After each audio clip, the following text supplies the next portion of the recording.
helmet, and that just helps you if you can't clear your ears when you're changing pressures in the suit. Sometimes you can do that. Like I can just do that by swallowing, for example, kind of like when you're scuba diving. You know, sometimes you have to do a Valsalva maneuver where you plug your nose and create a little bit of pressure in order to clear your ears.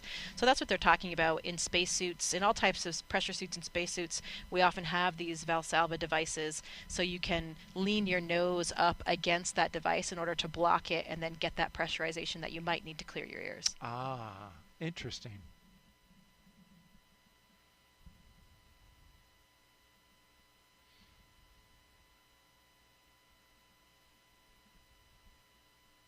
I can, when I'm diving, just kind of do it. I guess some people can do it, just kind of open up that, you feel it open up and the pressure releases. Of course, pressure's built up, so it'll easier to get it out. For some people, swallowing or kind of massaging your eustachian tubes in your neck. And when I'm diving, I actually do have to physically hold my nose to do it. But when I'm not in a water environment, if I'm in a spacesuit, I actually don't need to use a Valsalva at all. I can just swallow or even kind of move my jaw. So I think it depends a lot on your physiology. Everybody's a little bit different. But for me, with the air interface versus the water interface, I think that makes a pretty big difference. Right.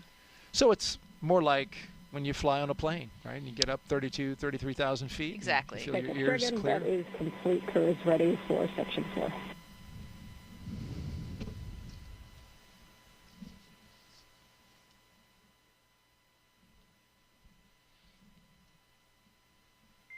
Core copies will be with you in Section 4.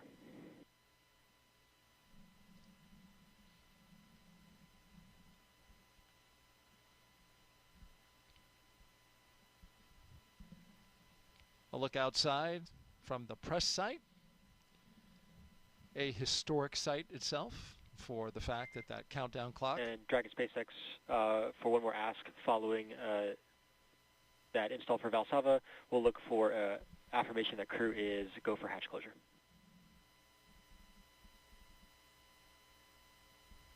Dragon crew is go for hatch closure. SpaceX copies. The closeout team is taking final steps in preparation for site hatch closure. Stand by for some state transitions before we get into pad hatch closed. A reminder at this time, ensure all items remain secure from now through launch. Copies.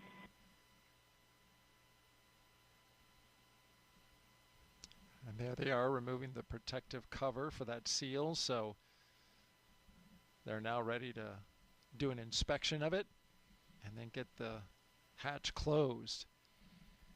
This is the second launch attempt for Crew 10.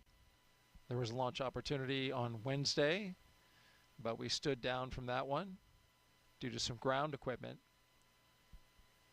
In the interim, though, between that attempt and this attempt, the astronauts had some extra time on their hands, and we were talking earlier about them going out to the beach house and, of course, having a variety of experiences for the crew.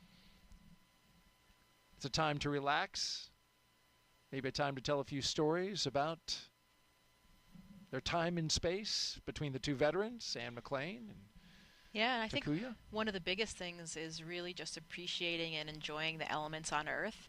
And it may be something that Ann and Tak thought more about than Nicole and Kirill, because sometimes you don't really think about it until you've experienced it. But, in space, one of the things that you miss the most is just the feeling of the breeze on your cheeks, the sound of the wind as it rustles through the leaves, the feeling of the warm sun on your skin. Those kinds of things you don't experience with like you do down here on Earth, and you suddenly realize how much you miss them. Mm-hmm. So hopefully out there yesterday at the beach house, they were taking that time. Certainly was a beautiful sunny day, and it was breezy on the beach as well. Yes. So hopefully they were thinking about that. It's not something that really occurs to you until you don't have it anymore. I remember from my mission, or even from when I used to do research in the Antarctic, when I would come home, there's also this very distinct smell of life on Earth. And of course, it's not something that we notice every day, because it's always there, so it's just part of all the background. But suddenly when you don't have it, and then you come back to it, it becomes very, very strong. So I remember coming back from the Antarctic, the plane would touch down, and in the Antarctic it's this cold, austere environment with no natural things growing outside. So when you land again in New Zealand, there's this really powerful smell.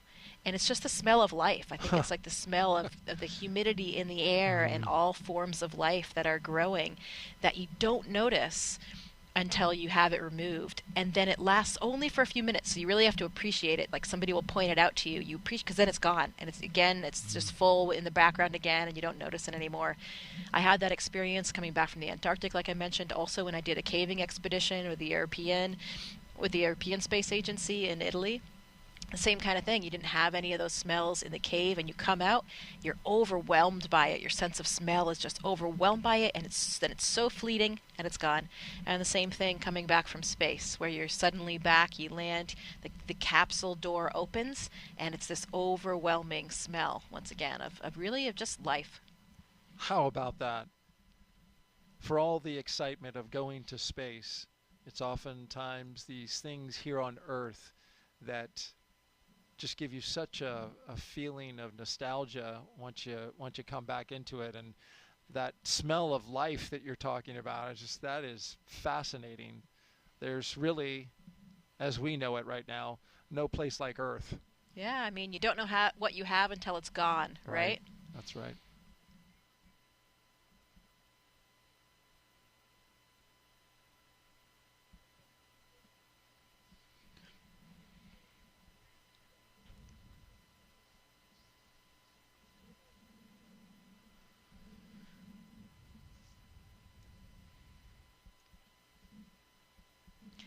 I'm thinking about the crew in there and what are they thinking about right now? And maybe they're taking some time to think about their family members and loved ones that are friends and family that are here today for the launch. And there's a lot of special people here today that I know for all of these crew members.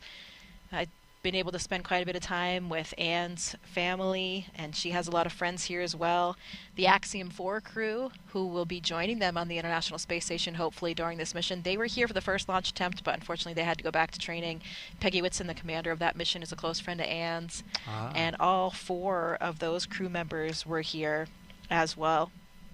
Anne's high school friend Steve Gleason is here.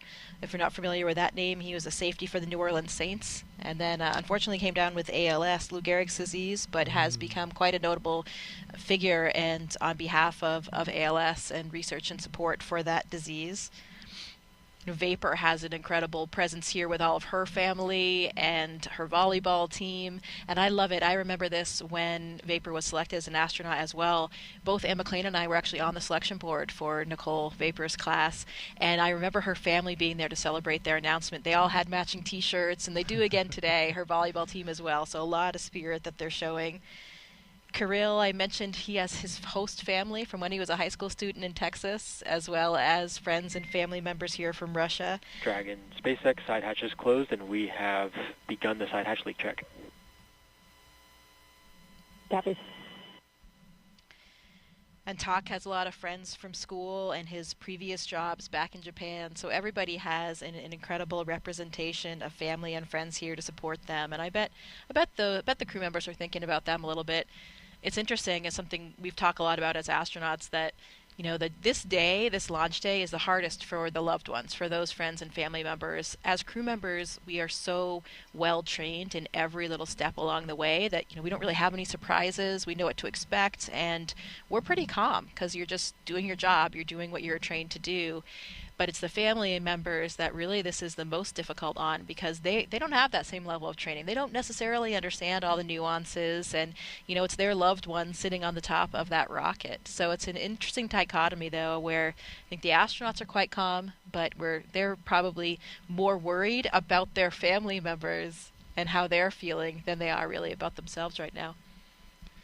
And to draw the connection between you and Anne McLean, you two were in the same astronaut class, and that's how you became close friends. Yeah, we were selected as part of the 8 Pauls class back in 2013. So 11 and a half years we've been astronauts together, and we have become incredibly close. So this is a very special launch for me to see Anne embark on this second mission, especially because it's just watching her exactly where she should be. Anne is one of those natural born leaders. She just has this aptitude and ability to relate to and lead people in such a powerful way. So seeing her today as the commander of this crew, knowing that her crew is in such good hands, it is a really wonderful thing to see.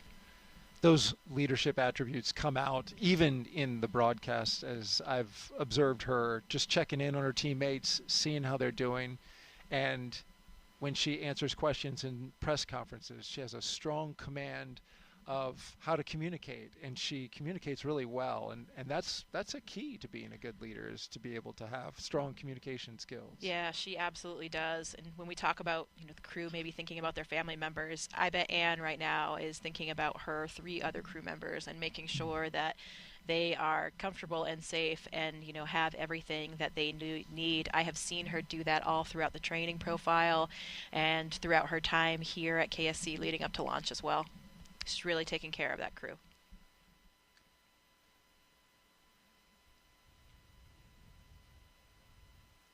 From inside the capsule to outside of it, there at the press site, see the countdown clock, a historic site. It's on the National Historic Register, in fact. With the flagpole blowing and the nice breeze going. Weather conditions for liftoff today, they're fabulous. There's your forecast. We are 95% go. Winds are coming 7 to 12 miles per hour out of the south-southwest. Temperature is a mild and comfy 70 degrees. The only concern for that 5% resides in the cumulus cloud rule, and that's because we have a little more moisture in the air than we did 2 days ago. But really, as you can see outside, not a lot of cumulus clouds. You've got those high stratus clouds, but there you see some off in the distance over top of the ocean, but those seem to be pretty thin. Not expecting a lot of moisture in those, so that all bodes well. There's a beautiful shot. The sky is open and clear for this liftoff right now. It's green. Of course, we'll be looking again at the weather, as in fact even more closely as we get closer to launch. Dragon SpaceX, comm check.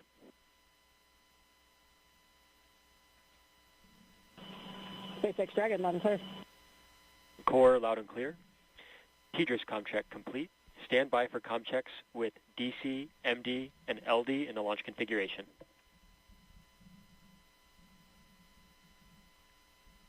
Dragon D on countdown 1, comm check. DC Dragon, loud and clear. DC loud and clear. Stand by for comm checks with MD. Dragon MD on countdown 1, comm check. MD Dragon, loud and clear. MD loud and clear. Stand by for comm check over Dragon to ground. Dragon MD on Dragon to ground, comm check. MD Dragon, loud and clear. MD loud and clear. Stand by for comm checks with LD. Dragon LD on countdown 1, comm check. LD Dragon has you loud and clear. LD loud and clear. Stand by for comm check over Dragon to ground.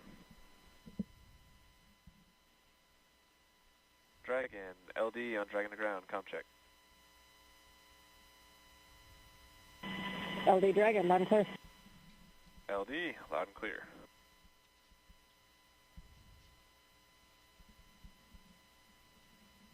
Dragon SpaceX, launch configuration comm checks complete.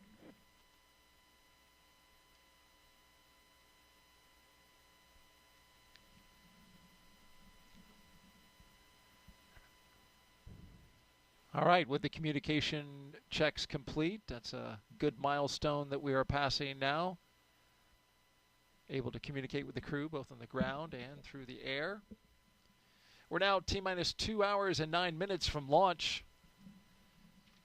The ISS is an incredible orbiting lab and, of course, Crew 10's final destination.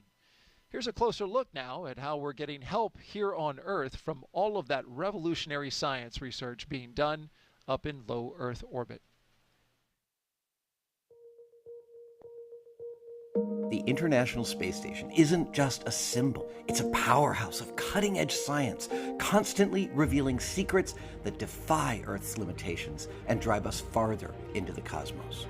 Our mission is research and science. We have experiments mounted on the outside of the station that are looking at Earth. We study our own bodies and how they react to space, to weightlessness, to radiation. And that helps not only us go on further in future missions, but also helps for medical research back home. And then we study lots of different things as well, like materials, combustion, all sorts of things that help us understand life back on Earth. Yeah! Microgravity doesn't play by the rules. It flips them upside down, transforming how liquids flow, how flames burn, and unraveling biological mysteries before our eyes. I saw some heart tissues beating in space, and it was incredible. So Tom, we see that top one beating. Looks like happy heart cells. But we're not just along for the ride. We're explorers, diving headfirst into the challenge and harnessing the power of this unparalleled platform, just as we have been for decades. We're on a relentless quest for answers, seeking to understand the intricate workings of the human body in space and ensuring future crews stay safe on their daring journeys beyond Earth's orbit. The human aspect of human space exploration is always going to be very important for decades to come. And when it comes to technology, we're not waiting around. We're discovering new ways to grow crops in harsh environments and engineering innovations to tackle Earth's greatest challenges. We have amazing technology that allows us to recycle water and create water for us to drink. It's delicious.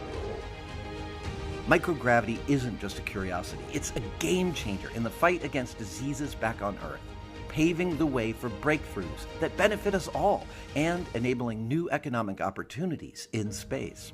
Welcome, Axiom 3 on board the International Space Station. From our vantage point more than 200 miles above Earth, we are not just spectators.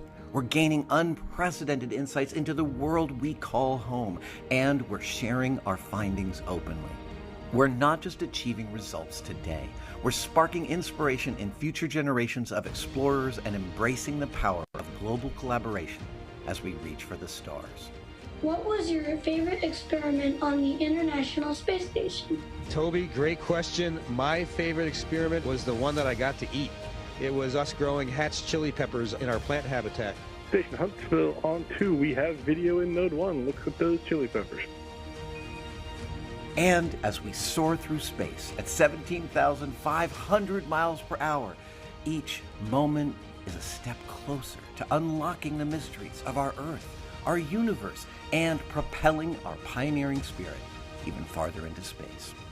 So come along for the ride aboard the International Space Station.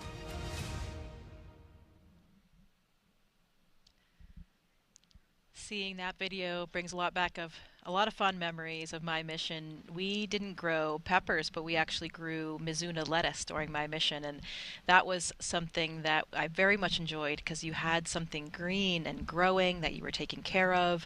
You were giving it water every day and monitoring the growth. And then the best part was at the end of the experiment, we processed the lettuce, and some of it, of course, had to go back down for science, but then we were able to enjoy a fresh salad. So that was a big moment for me.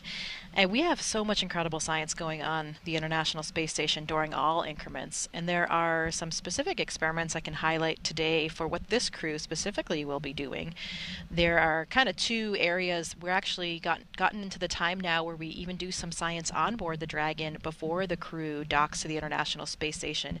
Some of those experiments that they'll be doing in Dragon, they have an experiment called Space Health, which is a Canadian Space Agency experiment.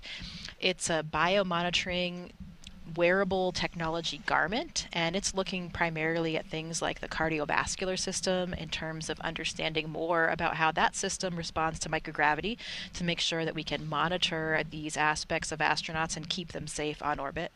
There's an experiment called Thigh Cuff that they'll be doing in Dragon as well, and this is really a small kind of restraint that they put around their thighs, and this can help prevent and counteract some of the fluid shift that we experience in microgravity. So in microgravity, we have this upward fluid shift of our blood volume where it really leaves our legs, because here on Earth, gravity is pulling, of course, all that blood down to your feet. So in space, you have this upward fluid shift where the blood goes upward into the torso area and in the face. Sometimes you can see that in some of the astronauts, especially as they start adjusting to the microgravity environment. And some of these fluid shifts may be actually contributing to some of the problems that astronauts are experiencing in space. There's one example, the spaceflight associated neuroocular syndrome, and this has some different hallmark features, but basically it is causing some vision deficits in some astronauts when they come back, and actually changes to the anatomy of the eye, the back of the eye, the retina, and the choroid layer, which has the blood supply for the retina.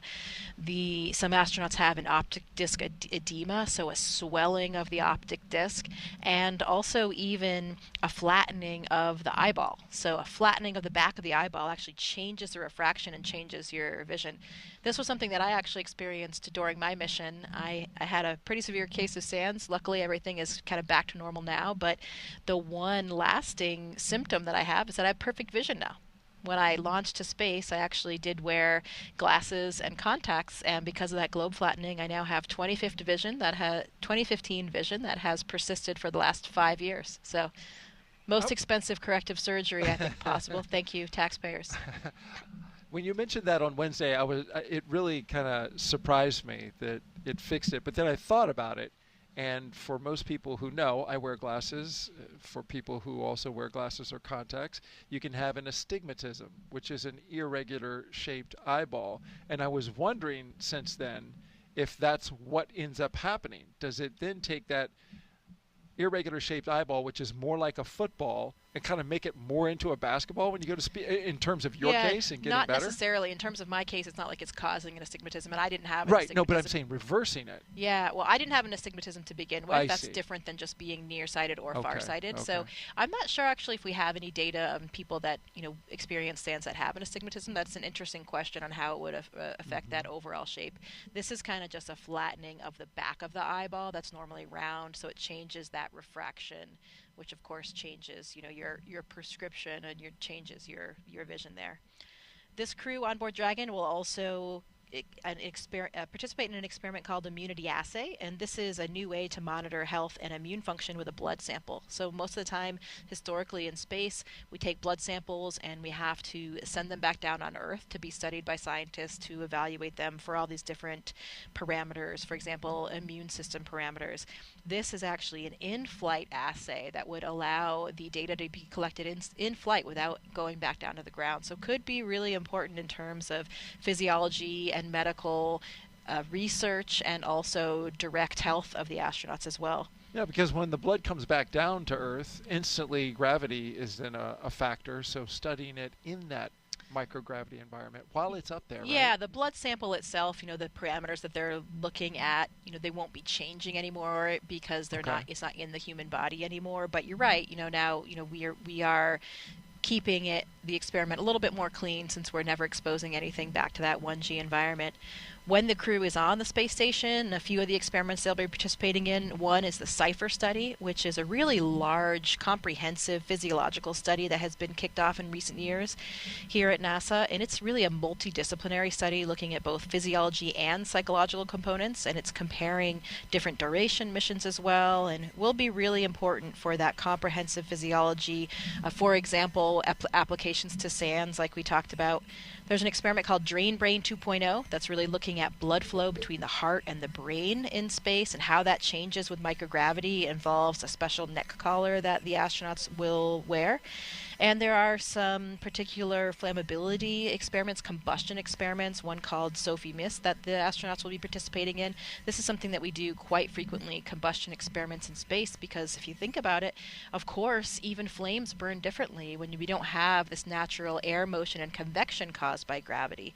This particular experiment is looking at different models for flammability that can be used on future space missions and has terrestrial applications for combustion models as well. So lots of different types of science really engaging and really important, not just for the future of astronauts and future space exploration, but direct applications to disease states and other factors back down here on Earth. The burning stuff in space sounds like fun. It is fun. Don't worry. It's very well contained. Oh, you're just not taking a match. We have, yeah, definitely. We have a special facility where it's a very contained environment in a glove box where we do these types of experiments, so we can make sure that we keep the astronauts and the space station safe. Oh, that's important. We are at T-minus 1 hour and 59 minutes and counting from liftoff of the Falcon 9 rocket and Endurance Dragon spacecraft from Launch Pad 39A here at the Kennedy Space Center. Crew 10, as you can see here, currently inside Dragon. So far, Crew 10 has completed their comm checks to make sure they can communicate with the teams here on the ground. Their seats have rotated from their upright to their reclined launch position, which allows them to see and access their display panels. They have also completed their suit leak checks to make sure that their spacesuits are working properly. We also heard verification that we have a good side hatch leak check, so that's good.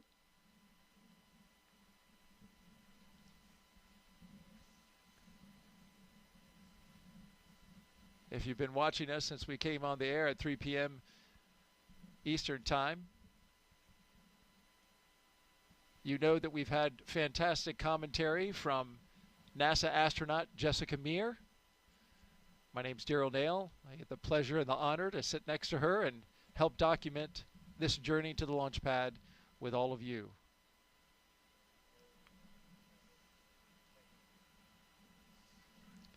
Let's go over the crew so you have a sense of a little bit about the folks who are inside the capsule today.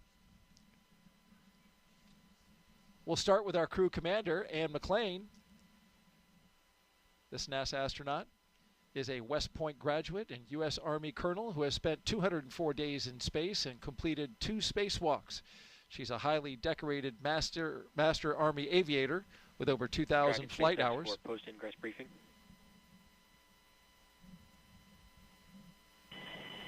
SpaceX Dragon, go ahead. Good news. At this time, we are tracking no issues with Dragon or Falcon proceeding with launch today at this time. So I have no updates for you, but we'll continue to keep you up to date if anything happens. Otherwise, the closeout team is performing their final steps in the White Room before they depart the pad. How copy? SpaceX Dragon, copy, no issues. Great work to the team.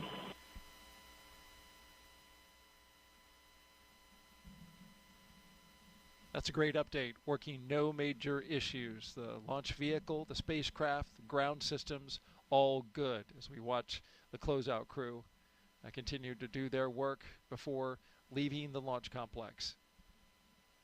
And just to wrap up on Ann, she's a former rugby player and a pretty good one from what I hear. She got the nickname Animal. Yeah, she is pretty tough. We talked earlier about her need for speed, and I think that leads into the story we told on Wednesday that I have to retell about how she has a particular inclination to operate vehicles in complex situations. And this one goes back to high school where she apparently ordered a pizza so large it could not be transported in the car.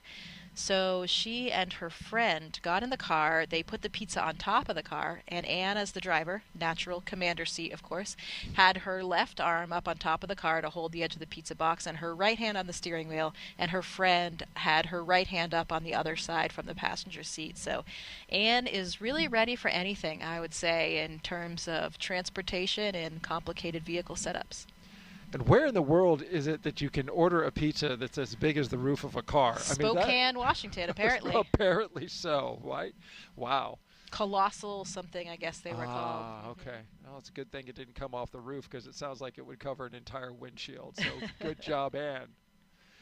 Hey, let's talk about our Crew 10 pilot now, NASA astronaut Nicole Ayers. She's a U.S. Air Force major and graduate of the Air Force Academy. Nicole has flown the T-38 and the F-22 Raptor, logging over 1,400 flight hours, including 200 in combat. This will be her first space flight, making history as the first astronaut from NASA's 2021 class to fly. And she has said that that is very special to her. She feels humbled by it, and she's flying stuff up into space for her fellow classmates in honor of her being able to go first. You know where she got her call sign, Vapor? I do not. It's an interesting story as well. You know, she's an F-22 pilot, and apparently is one of her early flights, and I think she had a formation flight with her colonel or something as her on-wing, so big deal flight. She got ready to start the aircraft, and suddenly as she was doing so, there was some kind of smoke building in the cockpit. So her training kicked in, and she was abort, abort, abort, quick, you know, ready to leap into action and abort that engine start. And turns out it was just condensation. So that's how she became known as Vapor. The vapor that condensated onto her glass inside the cockpit. Well, it's as good a nickname as any. I thought you were going to say that she pulls really hard G's and creates a vapor trail, and that's where I thought you were going. Well, with that too. Oh, that works as well. She is a jet pilot. Yes, she is indeed. Let's move on to our mission specialist now, Takuya Onishi. He's our JAXA astronaut on board. He's returning to space for his second mission. A former commercial pilot, he spent 113 days aboard the space station in 2016 and then became the first Japanese astronaut to capture the Cygnus spacecraft. When he's not training as an astronaut, he enjoys flying, hiking, movies, and playing the saxophone. Also serving as a flight director. You know, he, after his second flight, got certified as a flight director and was actually acting as a flight director on the ground in the Mission Control Center in Japan for even up during his training flow until his last trip to Japan. So really exceptional experience for him, because it really gives you that kind of perspective that's so vital as an astronaut, to understand the ground really intimately. A lot of us as astronauts work as Capcoms in the Mission Control Center, talking to the astronauts from the Mission Control Center, and that affords that as well. But being a flight director is even more impressive. So well done for Tak for keeping that up. He even has an asteroid named after him. You mentioned that before, and I'm still very curious at how that came about. We'll have to dig that one up. Yeah, but you know, you mentioned his qualifications, which flows into his upcoming assignment as ISS station commander. Those are some great qualifications. The fact that he has seen it from both sides, both in space and on the ground. The second mission specialist is Roscosmos cosmonaut Kirill Peskov, a former airline co-pilot. This will be his first trip to the International Space Station. Trained in skydiving, zero gravity, scuba diving, and wilderness survival, he's ready for the challenges of space. Not a man of very many words, but when he does speak, he's very succinct, very clear. Kirill, we talked about the fact that he had never seen a bear until he went to California, even though he grew up in Siberia. But another great fact that I came across from his colleagues was that, you know, in this region in Siberia, it's very close to the Mongolian border, which is an incredible part of the world, where I actually had the opportunity to go to do some research to study bar-headed geese in Mongolia, and it is a very special area. But one of the things that's special about that area is that they do a lot of throat singing. It's this old traditional form of singing that's really deep and guttural from the back of the throat. I won't even try to do it because I can't, but if you've never heard it, you should definitely Google it and see. But apparently Kirill does throat sing. He can do it? He can. So I wonder if he's doing any of that for them in the capsule. I've heard this, just so happened to have heard it, and I was fascinated by the sound that they make with their throat in this singing. It's really pretty cool. At first I was like, oh, whoa. But there was a very popular commercial on TV in which they had some of that throat singing, and that's where I first heard it, so I had to go look it up. It is very cool. That is pretty cool, yeah.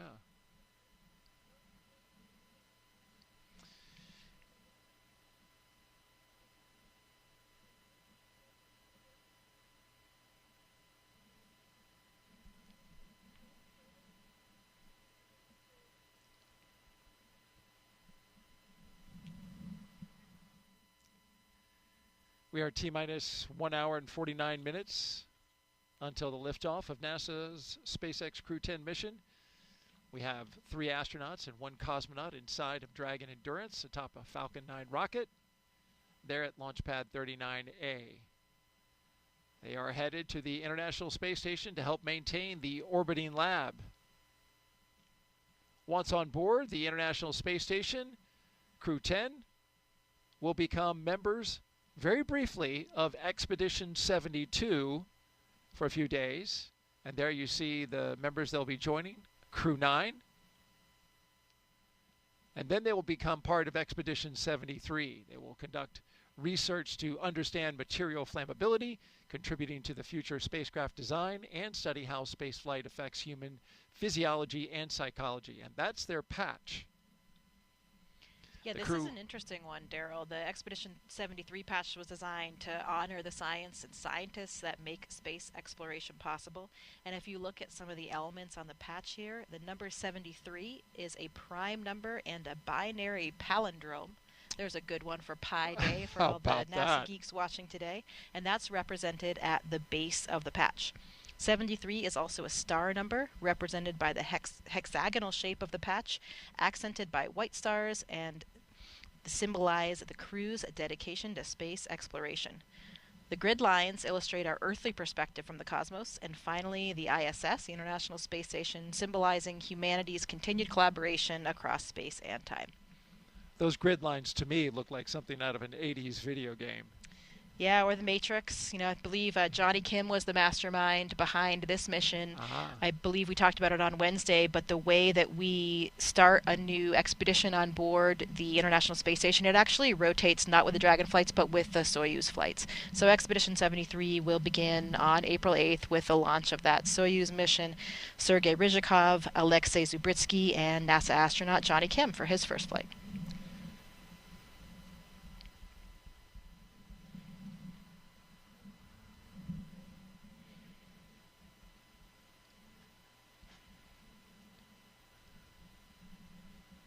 While we have a moment, let's take another social question. Let's see. Landon Davidson asks, how long does it take to readjust to gravity on Earth once you return? Well, Landon, like all things physiology related, there is a bit of individual variation, so different humans experience it a little bit differently. For me, it was interesting when I went to space, I actually adjusted very quickly. Even though, as humans, we've never evolved without gravity, I felt really comfortable and like I was at home. Some astronauts do experience space motion sickness, though, for those first few days, where they may feel a little bit queasy, even a little bit nauseous, maybe even vomiting a little bit. But that's normal and usually resolves in the first few days. And most of these effects are really due to your neurovestibular system. So your inner ear, we have these semicircular canals, and some other organs that are actually gravity dependent in terms of how they work for your neurovestibular system, which is of course responsible for spatial awareness and balance and those types of things. So that system goes a little bit haywire when you first experience microgravity, and then once again after you've adapted to that and you come back down to Earth. So when you come back down to Earth, you don't feel great. You literally feel gravity, kind of like the bully on the playground that has their hand on your head and is pushing you down. You feel the weight of gravity when you're sitting down, like you just feel heavy. You go to get up from sitting on the couch. I remember having some lower back pain that actually persisted for many months. I just felt really stiff, like I was suddenly 80 or 90 years old and I couldn't, quite straighten out my back. But overall, astronauts generally adjust pretty quickly. In those first few minutes and even hours, you're a little bit like a drunken sailor when that neurovestibular system is really kind of readjusting. Some people have a little bit of motion sickness in those first few days. I didn't really have that. I was pretty fortunate. And then, you readapt to things like walking kind of quickly because your body just, gets used to it. You'd been doing it for so many years before flight. It takes a little bit longer to adapt to running because it's this more complex motor neuron connection for running than it is walking. And I remember that very well. I was in the gym with my trainer and, she's like, okay, go ahead, run across the gym. And it felt so strange as I took kind of that upstroke of one foot. It felt normal, but then when I landed my foot, I felt like I was an elephant crashing down to the ground. Wow. And, we run in space on the treadmill every day, every other day. And so you're used to running, but you're not really used to running at your full body weight, because in weightlessness, we have a harness that we use to hold us down on the treadmill, but we usually only run at about 75% of our body weight. And of course, it's so different when you're not under the full effect of gravity. So running takes a lot longer to kind of get normal again. So depending on what exactly you're talking about, the first days, even weeks, you feel pretty tired, but then you adapt fairly quickly after that, and maybe some lingering effects for some people, back pain and that kind of thing, but really a lot of individual variation there. And you touched on it. It's not like you're not working out on station. Your exercise is part of your daily regimen, and you're staying as fit as you possibly can. So it's really interesting that when you come back down, that neurovestibular system, that's the thing that's not used to it and is throwing everything off. Yeah, because your cardiovascular system, you are running and bicycling every day pretty much up there to maintain your cardiovascular system. But of course, the rest of the time, your cardiovascular system is not acting against the force of gravity like it is here on the ground all the time. So there's some level of deconditioning that just happens where, on the space station, I'm up there, I loved running on the treadmill. You kind of feel like a gazelle since you're a little bit offloaded. I feel fast. And yeah, even your gait changes, your stride changes a little bit because of the mechanics of running are just different up there when you're not under your full body weight and you're kind of, you're being held down by this harness. But I really, really enjoyed it. But you're running for miles, every day. So Sonny Williams did and a few other people have actually done marathons. Dragon SpaceX closeout team has departed the crew arm. SpaceX Dragon copies. So what happens is when you come back down to Earth, you just even though you've been running miles a day, you come back to Earth and you can't even run a mile because you've had this kind of cardiovascular deconditioning. So that takes a little bit longer to come back. Interesting, from a marathon to struggling with a mile just because of the change in coming back from space to Earth. Well, we are now T-minus 1 hour and 42 minutes and counting. Let's take you now inside Mission Control in Houston, where flight controllers are constantly monitoring the International Space Station and the people living on board. NASA's Gary Jordan is there. Good afternoon, Gary. Good afternoon, Daryl and Jessica. Thank you. This is Mission Control Houston, and we're in the International Space Station's flight control room here at NASA's Johnson Space Center in Houston, Texas. The team continues to prepare for launch, led by Flight Director T.J. Creamer. Today we'll be, of course, launching the 10th rotational crew mission to the International Space Station under the agency's Commercial Crew Program. Following Crew 10's arrival, the space station will have a total of 11 crew members aboard for just a few days. 4 of those 11 crew members include the Crew 9 cadre, with NASA astronauts Nick Hague, Butch Wilmore, and Sonny Williams, alongside Roscosmos cosmonaut Alexander Gorbanov. During the next few days, Crew 10 will go over handover procedures with the off-going Crew 9, including a safety briefing and orientation. Then the new crew will jump right in to help advance scientific knowledge and demonstrate new technologies. After a few days of handover activities, the members of Crew 9 will prepare for their undocking and return to Earth. Direct handovers between crews allow for continuity of the activities and helps to ensure a continuous U.S. presence on the space station, which is now at 24 years and counting. Ahead of Crew 9's return, NASA astronaut Sonny Williams turned over command of the space station to Roscosmos cosmonaut Alexei Ovchinin. In just a few weeks, NASA astronaut Johnny Kim and Roscosmos cosmonauts Sergei Ryzhikov and Alexei Zubritsky will join the on-orbit crew. Shortly after the departure of the Soyuz MS-26, with NASA astronaut Don Pettit coming home, will mark the commencement of Expedition 73, led by the new commander, JAXA astronaut Takuya Onishi. All of this, of course, coming up after today's launch. We continue with the countdown, and with under 2 hours before launch, we'll send it back to Kennedy. Daryl?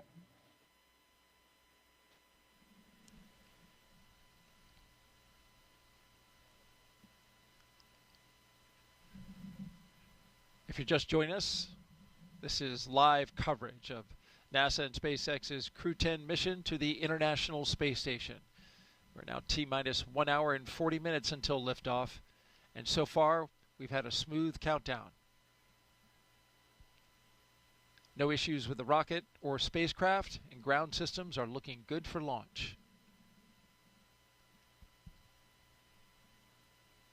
You're looking now at the crew inside their capsule, Crew 10. And one of the first tasks Crew 10 did as a team was design and create their mission patch. There it is on your screen. And here's their description. The SpaceX Crew 10 patch was thoughtfully designed by the 4-person crew.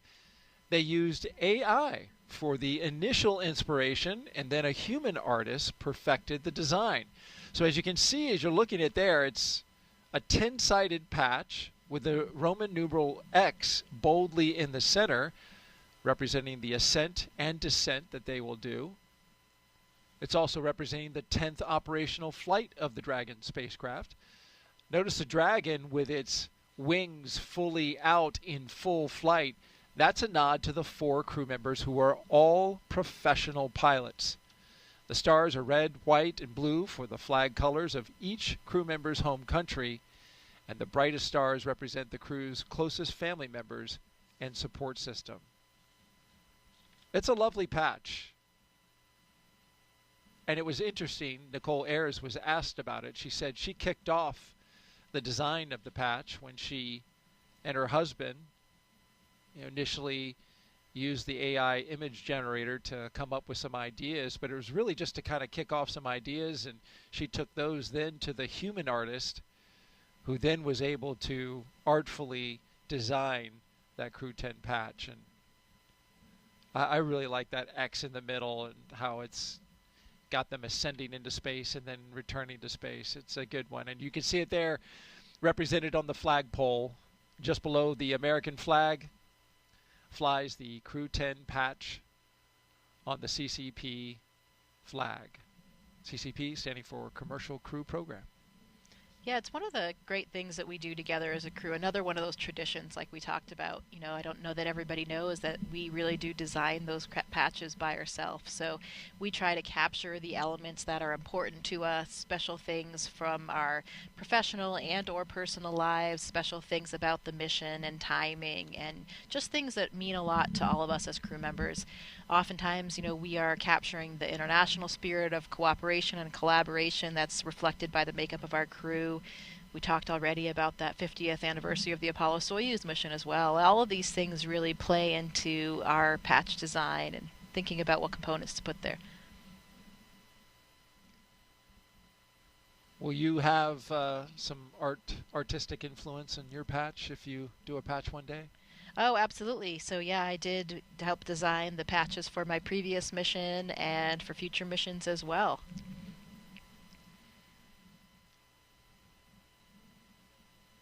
Crew 10 is also allowed to have some personal items, as you well know, Jessica Meir, astronaut with NASA, joined us here on the broadcast. They get to take them with them for their stay, their extended stay in space.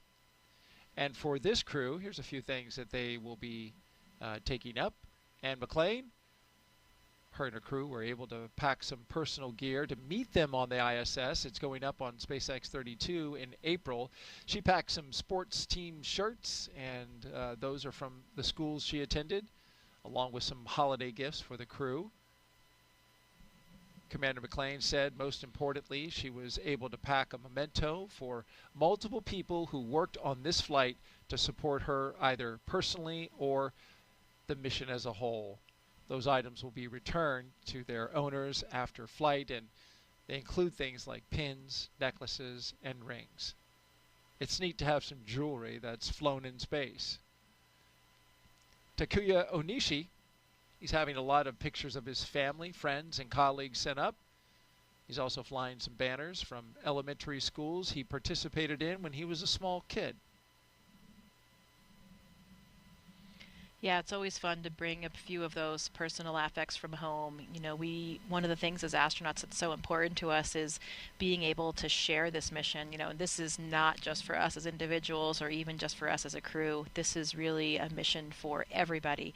Everybody at NASA and all of our partner agencies, all of the people of our countries, really all of the citizens of the world. So we try to bring up things to represent that, whether they're from, you know, universities that we attended, different organizations we belong to, things that really represent represent all of the different people who helped us get where we were and where we currently are on the International Space Station, and to really bring it back to them, to tie it to them as well, to share the mission and remind everyone that this is truly for them and for all of humanity.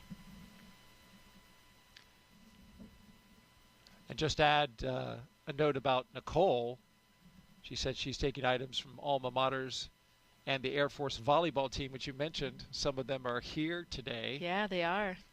She's also taken a bunch of pictures of her friends and family so she can keep them close. And since she's the first person from her astronaut class to go to space, she's also taking up something for her classmates, the Flies, of course, Group 23. But she didn't want to say what it was. She wants it to be a surprise. But she said that she's getting nothing but love and support from her classmates. Yeah, absolutely. I know that they are all so proud of her today. So excited for her. I never forget that first moment when you see your first classmate launch. It really does feel different. You know, you get to know all of the other astronauts and cosmonauts that are flying, and every launch, of course, is very special when it's one of your friends or colleagues. But it's a little bit different when you see your own classmate, because it just makes it more real for you. You know, your classmates are like your friends and family, and they started at the same time as you, and it just gives this extra dose of reality of, you know, wow, I didn't just become an astronaut. We actually are going to have the chance to go to space now. So very exciting day, I know, for all of the Flies. And a relaxing one for Kirill Peskov, who's on the left side of your screen, who looks to be taking advantage of some relaxing time before liftoff. Absolutely. Maybe he's getting ready for some throat singing. You know, maybe this is part of the process. He just heard me. He woke up. Yeah, he's got to let me clear my throat. Well, as Crew 10 launches, that means that Crew 9 will return home soon. Crew 9 launched from Pad 40 at Cape Canaveral Space Force Station back on September 28th, 2024. And that was a unique flight because it was only 2 crew members in order to make room for Butch Wilmore and Sonny Williams, who, of course, flew up on a Boeing Starliner test flight, but are now coming down in those 2 open seats with Crew 9. That capsule is on station right now. Wilmore and Williams have been living and working on the space station now for over 9 months, the other 2 for a little over 5 months. Once Crew 10 arrives, there will be what's called a direct handover for 4 days, which is going to be shorter than usual. And then, of course, Crew 9 will undock and come back home. And so that's going to be a quick handover period that they're going to have, a little different than the longer week or so that they have. Yeah, it depends on what's going on, you know, with comings and goings of different spacecraft. So those handover periods can be variable, also because, you know, we never know exactly when the Dragon's going to leave because we have to have good weather prediction for landing. So you never know exactly how long they'll be, but we do have to plan for something. This one is called a 2+2 handover. So we'll have 2 days of dedicated handover activities where the crew members that are up there, the experienced crew members, will be handing over all the important information, how they do things. You know, of course, this new crew is well trained on all the systems and everything up there, but there is just something to understanding exactly the lay of the land when you see it in person. Little nuances that you can really only get from the crew members that are up there, you can't necessarily get from the ground teams. So we take that time to really hand over all of that really important information. That will be, you know, especially for the new astronauts that have never been on board, but even for Anne and Tak, who are experienced and have been on ISS before, things have changed. It's been years since their mission, so there's different hardware on board, different systems. Some things are running a little bit differently, so really important time. The other component of 2 from that 2+2 is 1 arrival day and then 1 departure day. We will be extremely happy to have Sonny and Butch back down here on Earth. They've been up there for longer than expected, but they were up there in space doing their mission, doing what we do as astronauts, the moment we all wait for as astronauts. So they've had a very productive mission. I love that we saw that image of Sonny running on the treadmill. We talked about how she ran a marathon in a previous missions. I'm not sure if she did it again on this one or not, but I'll have to ask her about that. It'll be great to have them back, and they are coming back with another one of my 8-ball classmates, Nick Hague. So. Indeed. And a lot has been made about the return of Sonny and Butch, as we know, in the media and the reporting that's been happening about that. What's your sense of it inside the astronaut office that so much attention has been given to their return? Yeah, definitely a lot of attention. But as I was saying, they are up there doing what astronauts are supposed to do. That is what we live for, and that's really our main intent of being astronauts, is to go to space and to do science and to do maintenance and do all the work that you do on the International Space Station. So it's really no big deal that Butch and Sunny are up there, again, longer than expected, but they're contributing to all the science and all the maintenance on board, just like every other crew member. And it's just something as astronauts that we know we always have to be ready for. We always have to be flexible. You know that there's a plan for your mission. That plan can always change. As you've seen in recent years, there are so many different things that can happen, not just with vehicles, but all different aspects of the space station program. And so, we accept the mission, knowing what the plan is, but knowing full well that there's a very good chance that it can change. And that's just something that, a lot of us are used to from our previous careers as well, that flexibility and adaptability. And I think it's one of our most important skills as an astronaut. And that's what Sunny and Butch have been doing. You're absolutely right. They went up on a test flight that was supposed to last 8 days, but they were ready to become part of the team up at the International Space Station, working, maintaining. They did spacewalks. They have done it all. Yeah, they're both very experienced astronauts. They've done International Space Station missions before, so it's not something foreign to them, and they were incredibly productive during their time. All right, quick social question. We want to get another one up. We had a question come in from Swamp Smoke, who asks, what's one thing about living in space that no amount of training on Earth can fully prepare you for? Yeah, that one, we get asked that one quite a lot. And what I usually answer, I think, is true. We have so much extensive training that we've talked about today. We know all of these things. We have all this muscle memory for the spacesuit and all the things that we do up there. But what nothing can train you for is how it feels to live and work in microgravity all the time. Just the simple things, like the fact that you can't put your drink down on the table, you can't put your pen down, we've got Velcro on everything, and it's this really, if you see the photos and video of the International Space Station, there's stuff everywhere, on all the walls, on the ceiling, on the floor, cables everywhere. So if you take your drink bag and you Velcro it to a wall because you're up on the ceiling working for one moment, and then you go to a different location, you're on the floor or one of the walls, suddenly you're like, wait a minute, where did I put that drink bag? Because everything blends in this three-dimensional space, and your brain just isn't used to that. Here on Earth, look at us right now. Everything that we're using or looking at is really right down on this desk. We just put everything down, it stays there. We are not using any of this three-dimensional space above our heads or behind us or on the walls. And in space, you utilize all of that. And so it takes your brain some time to really adapt to that, to understand. You lose things a lot in the beginning because you put your drink bag down, you don't know where it went because you've been in all these different orientations and positions, and it's really hard to make those connections on spatial awareness. So I think that's the thing that's really difficult. Nothing can train you for it. You can talk to other astronauts and they can give you tips for dealing with some of these things, but until you experience it yourself, you really can't prepare for it. I lose a lot of stuff on the ground. I can only imagine what I would lose in space. Thank goodness that my wife helps me track it down, along with these little Bluetooth reminders of where my keys and my wallet are. All right, T-minus 1 hour and 26 minutes and counting.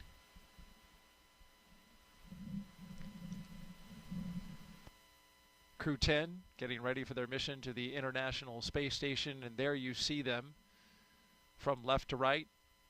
We have Roscosmos cosmonaut and mission specialist Kirill Peskov. To his left, our right, the pilot, Nicole Ayers. To her left, going to the right, is the commander, Anne McLean. And then to the far right on the screen, mission specialist and JAXA astronaut Takuya Onishi.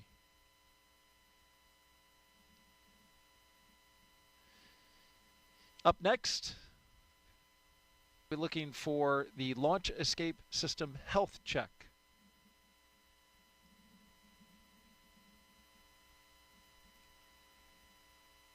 It's been a beautiful day so far here on the Space Coast ahead of liftoff. Currently at 7:03 p.m. Eastern Daylight Time and 48 seconds. For those who like to know the detail.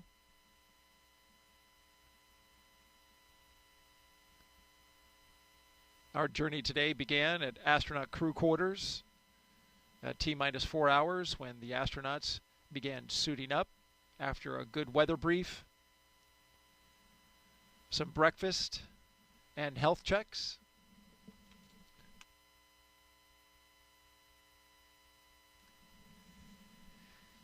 They got into their vehicles and traveled out to the pad. It took about 20 minutes. They ascended the launch tower and then crossed that crew access arm that you see on the right-hand side of the screen. That took them into the white room at the very end of the arm, and they ingressed into the spacecraft where they are now.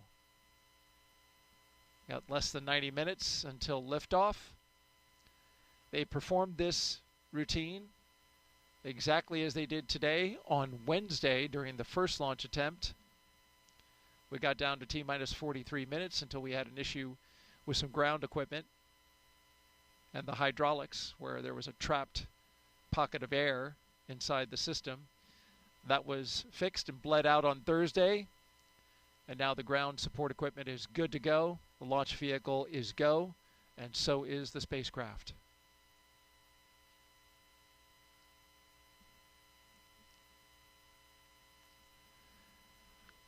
More recently, the umbilicals, you can see those attached. They're across the back of the rocket, actually, and into the transporter erector.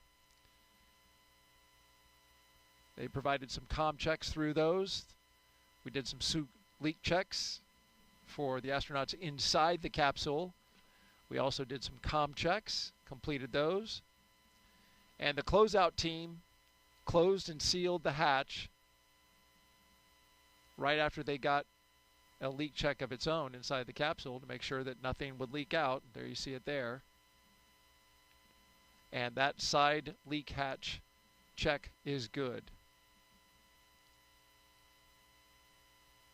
Side hatch leak check, rather. Also a final check for FOD, which is foreign object debris. The closeout team carefully examined the area around the seal for the side hatch, and they have since left.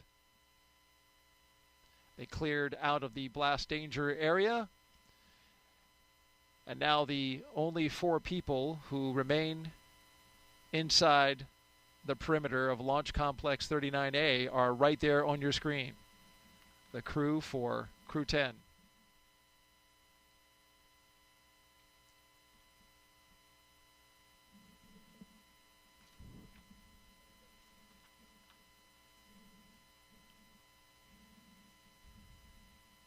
This Dragon Endurance spacecraft is a special one for NASA. It's also special to Jessica, as you noted so well, and talking about the name of Endurance and a historic ship that helped Shackleton cross the Antarctic. The Dragon spacecraft Endurance will take Crew 10 to space today in its 4th space flight. Since its first flight in 2021 for Crew 3, SpaceX's Endurance Dragon has been a workhorse for NASA's Commercial Crew program, flying mission after mission. It has safely carried astronauts to the International Space Station.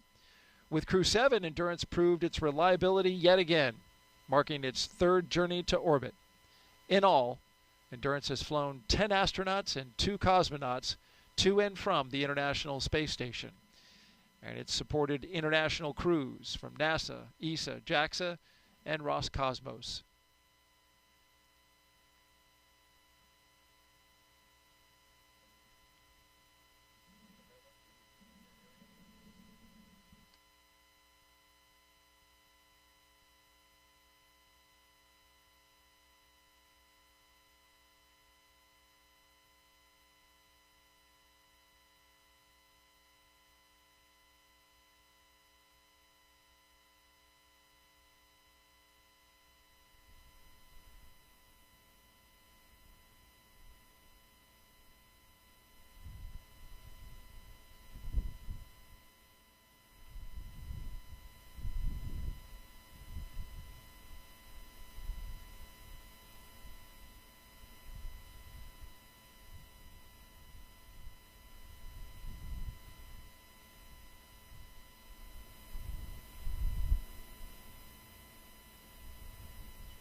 live coverage of NASA and SpaceX's Crew 10 launch to the International Space Station.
We are T-minus 1 hour and 17 minutes and counting until liftoff of Crew 10 on a Falcon 9 rocket to the International Space Station.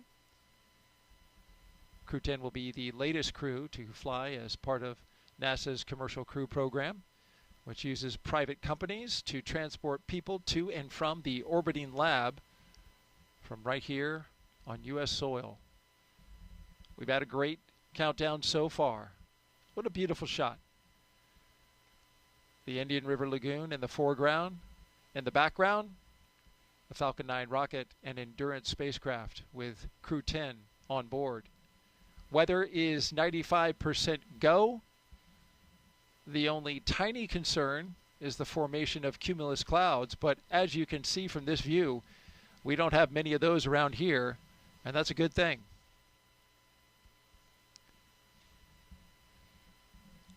Excitement is starting to pick up as we get closer and closer to liftoff, and Jessica, it's been a good day so far. Yeah, absolutely. The weather looks perfect, and much to Vapor and other Air Force jet pilots' delight, no need for umbrellas today. That's right.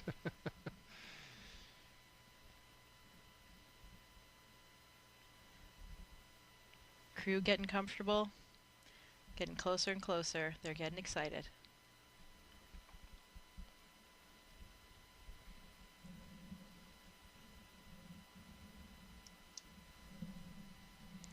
You know, Daryl, it's been 5 years since the Demo 2 mission, which was the first crewed mission of SpaceX, and that was an interesting timing.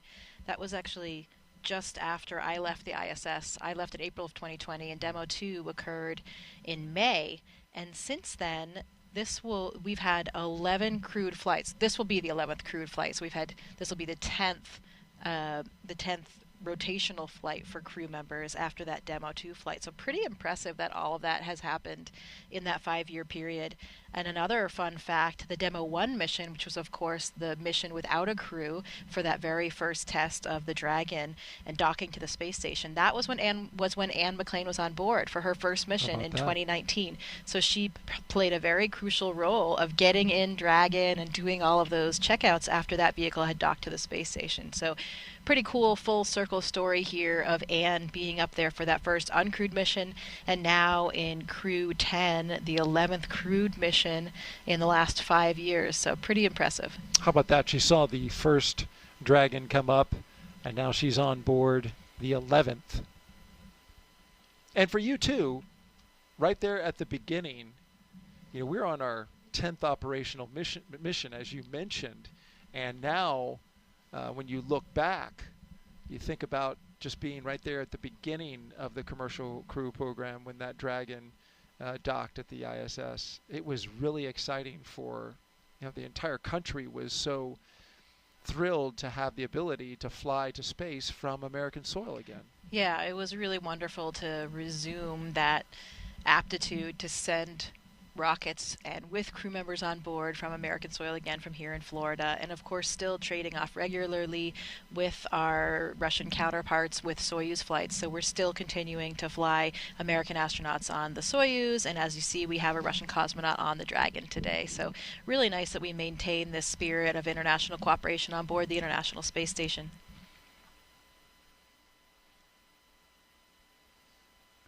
Especially, as we said, with that 50th anniversary of Apollo Soyuz coming up in July. Another spectacular view. I think it's going to be a very beautiful launch day for all the people on the ground here in Florida.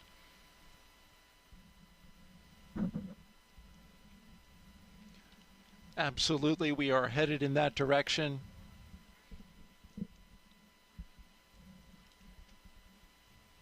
And hopefully so with the weather, because the weather gets a little iffy once we get into the weekend. So this is a prime opportunity to go. Just like that prime number 73 for Expedition 73. That's right. Let's grab another quick social question, Jessica. We're with Jessica Meir, NASA astronaut. Mohammed Therick asks, apologies if I didn't get your name correctly, what lessons from the Crew 10 mission will influence future astronaut rescue and contingency planning for the ISS and beyond? You know, I think for that one, there isn't really and something... Launch control on countdown for crew awareness. We'll be commencing with fuel bleed in approximately 2 minutes. Expect some pressing and venting from the vehicle. And we can see the venting and that fuel bleed that's happening right now as it comes off the transporter erector. Sorry, go ahead. Yeah, so we talked a little bit earlier about how whatever vehicle you launch on, that vehicle remains docked to the International Space Station as your lifeboat, essentially as your rescue vehicle. Even though you launch and you're not going to land for 6 months or more, you have that vehicle there at all times in case anything happens on the space station, anything happens to a crew member, though we needed to get the crew home safely. So we always have that rescue capability. From time to time, as you've seen in the last few years, we do have various situations emerge. If there's a technical issue on a certain vehicle, for example. And so we do what we do best here at NASA, and that is adapt and reevaluate and replan. And to me, that has always been the most impressive thing of working at NASA. When I am most impressed about NASA, it's when we have these challenges, because you see NASA rise to the occasion and do what we do best. Readapt and be flexible. And that's the same thing for all of these rescue missions. You know, we will replan and do whatever we need to do.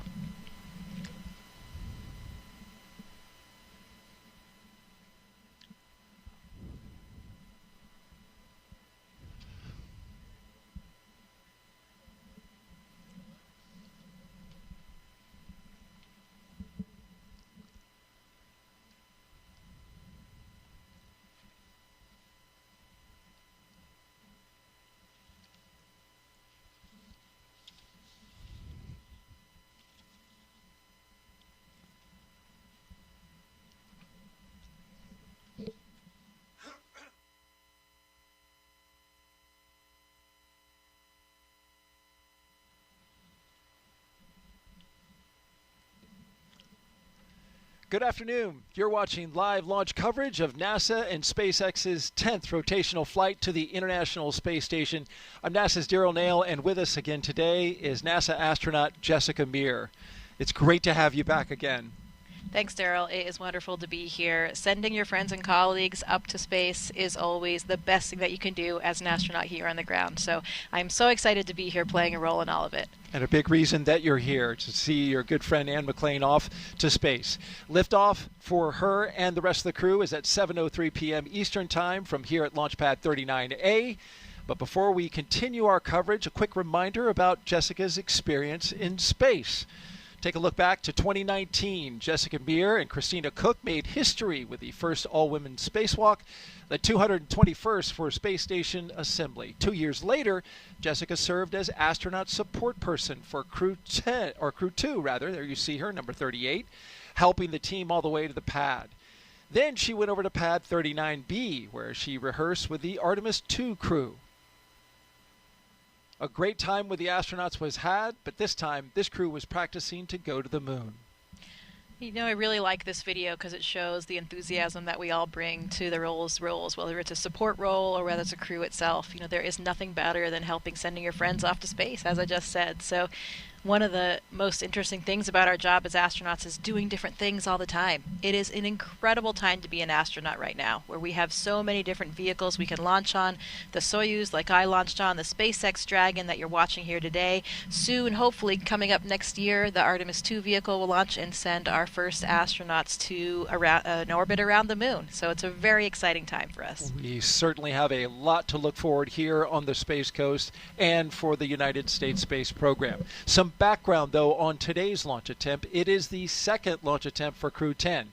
On Wednesday, NASA and SpaceX stood down from the first attempt after teams discovered a suspected pocket of air trapped in the ground support hydraulic system used for the clamp arm that you can see there on your screen. It is wrapped around the Falcon 9 rocket and holds it to the launch arm. Yesterday, ground support teams successfully flushed that hydraulic system, and now it is ready to go for today's launch. The crew had a little bit of break while they worked on that.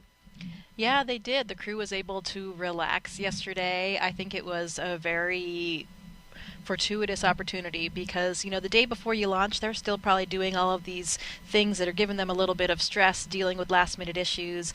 And then yesterday, they had already done all those things for the previous launch. So they had yesterday to really relax and had just a chance to be outside at the beach house and just take it all in, appreciate some of the sights and sounds and feels of the Earth before they go to their new home on the ISS. Crew 10 will be launching from pad 39A that you see there. Big props to our flight operations crew right here at the Kennedy Space Center for those beautiful views. You see the helicopter on the left part of your screen orbiting around the pad, going in circles, and appropriately so, here on Pi Day. Once the crew, I'm sure making Anne McClain feel right at home, too, the sweet sounds of the helicopter in the distance. Absolutely. A helicopter pilot herself, and all of them pilots inside the capsule today.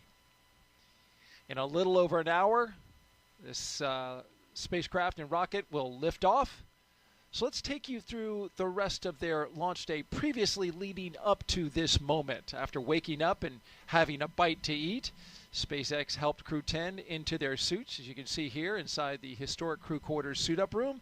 They also played a card game, a tradition to use to get their bad luck out of there, losing for the commander and the chief winning. Then we saw them walk out, Crew 10, waving, taking the same footsteps as every NASA astronaut since Apollo 7 in 1968, walking out, greeting the crowd, getting into their vehicles, and then joining a security-escorted caravan for a 20-minute ride to Launchpad 39A. And then there they are, looking up and looking out as they walk down the crew access arm into their spacecraft on top of the rocket, and now they are locked and loaded inside the spacecraft. And we are watching them live while they await the next big milestones, the fueling of the Falcon 9 rocket and the arming of the launch escape system. Throughout this broadcast, we've been taking your questions from social media, so keep sending them. Hashtag AskNASA on NASA's YouTube, Facebook, X, and Twitch platforms. Also, for those of you watching on NASA's YouTube channel right now, a reminder to make sure you refresh your player or browser to join our live chat. Now, at this time, we are expanding our coverage and would like to welcome SpaceX and NASA commentators joining us live from Hawthorne, California, where the SpaceX mission team is located. And a great good afternoon and welcome to both of you.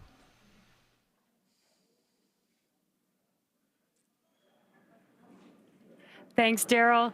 I'm Jesse Anderson, a Senior Production Engineering Manager here at SpaceX. And I'm Anna Schneider with NASA Communications. We are excited to be joining you once again from Mission Control here in Hawthorne as we count down to liftoff of Crew 10 just over an hour from now. Of course, Crew 10 is our 10th operational mission with SpaceX, flying astronauts for long-duration missions to the International Space Station. Crew 10 will have 2 first-time flyers on board, as well as a veteran NASA astronaut and a veteran Japan Aerospace Exploration Agency, or JAXA astronaut. And the multinational crew represents 3 different space agencies, with NASA, JAXA, and Roscosmos all represented.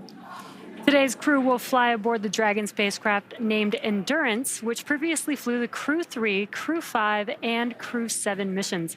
Overall, this will be Dragon's 46th visit to the space station and its 14th human spaceflight mission to the orbiting lab, which includes NASA's Commercial Crew Program missions and private astronaut missions with Axiom Space. We're also celebrating the 23rd anniversary of the founding of SpaceX today on March 14th, which also is Pi Day, a celebration of the mathematical constant pi. Now, over the last 3+ hours, Crew 10 has been going through the detailed process of getting ready for their mission to the International Space Station. So let's go ahead and take a moment to introduce you to the crew. In the commander's seat is NASA astronaut Anne McClain. She's making her 2nd trip to low Earth orbit. The Spokane, Washington native and U.S. Army colonel was selected by NASA as an astronaut in 2013 and has spent a total of 204 days in space, completing 2 spacewalks totaling 13 hours and 8 minutes outside of the orbiting laboratory. Next to McClain in the pilot seat is Nicole Ayers, who was selected as a NASA astronaut in 2021. The Colorado native graduated from the Air Force Academy in Colorado Springs and is a major in the U.S. Air Force, and this will be the first spaceflight for Ayers. Serving as a mission specialist is JAXA astronaut Takuya Onishi, and today's flight will mark Onishi's 2nd trip to the space station. He was selected as an astronaut by JAXA in 2009 and has logged 113 days in space previously. To round it all out, the final mission specialist is Roscosmos cosmonaut Kirill Peskov, and he was selected as a cosmonaut in 2018 and will also be making his first spaceflight today. Once on board the International Space Station, Crew 10 will briefly become members of Expedition 72 and then Expedition 73 in April. They will conduct space station maintenance and scientific research to understand material flammability, contributing to future spacecraft design and study how spaceflight affects human physiology and psychology. The crew will also engage with students worldwide via ham radio and use its existing hardware with newly integrated software to test a backup lunar navigation solution. To date, SpaceX has flown 56 crew members to space since the Demo 2 mission in May of 2020, which was almost 5 years ago. Coming up here at T-minus 45 minutes, we'll be listening in for the team to report their readiness for propellant load with a final go, no-go poll. And so far, today continues to be a smooth countdown, and we're looking good for an on-time liftoff at 7:03 p.m. Eastern Time from Launch Complex 39A in Florida. Now, here on the ground, the teams will be staffed around the clock in mission control just behind us to monitor Dragon and the mission, and not just for today, but throughout the entire mission, from liftoff to the Crew 10's arrival at the space station, all the way through splashdown when the astronauts return back home. And on console or headset in mission control, which you can see there on your screen, there are 6 key positions. The mission director is in charge of the room and tasked with making real-time decisions to ensure mission success. The person that you may hear talking to the astronauts is the crew operations and resources engineer. You'll hear us refer to them as the core throughout the broadcast. And there are 4 additional team members focused on vehicle systems, including avionics, navigation and control, software, propulsion, life support, and communication with ground support teams. Now, apart from mission control, our Falcon 9 team... Dragon SpaceX, cycling orbit tank isolation valves to equalize low flow pressure. Additionally, I can give you a go to step into Section 5. When ready, report go for launch.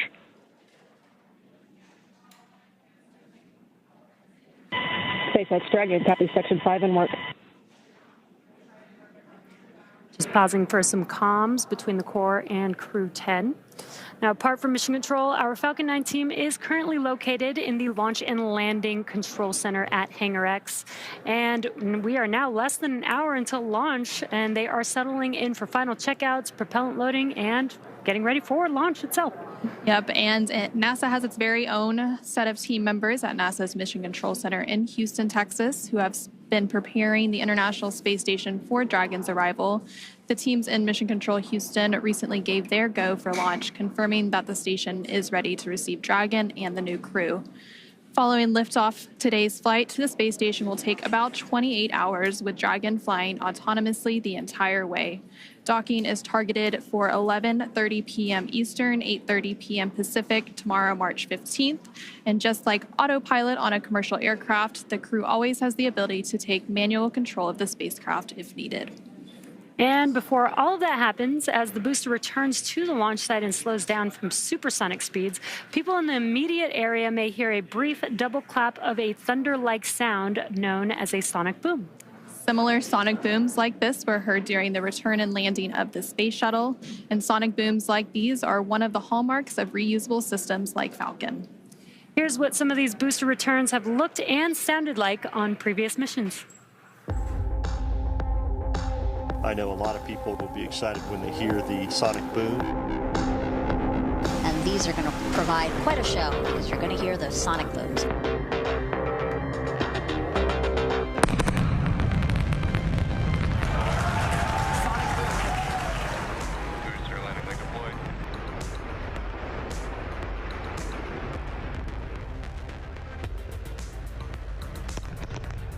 That sonic boom is great for us. That thunderclap broke the sound barrier.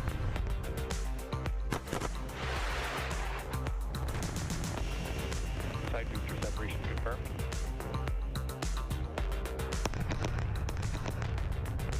Just heard the two sonic booms here in the room. Booster landing confirmed.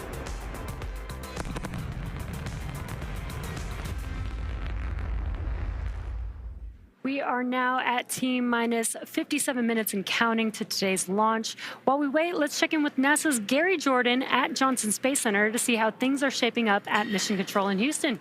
Gary, how's it going? Hey, Jesse. Hey, Anna. Thanks for having me. Welcome again to Mission Control here in the Johnson Space Center in Houston, Texas. We're the hub of human spaceflight at NASA, and the team here is poised for launch and preparing for the crew to lift off and begin their journey to the orbiting laboratory. In the home stretch of rendezvous, NASA and SpaceX flight controllers will enter into what's called integrated operations. Both flight control teams will conduct a series of go, no-go polls for Dragon Endurance's docking to the International Space Station.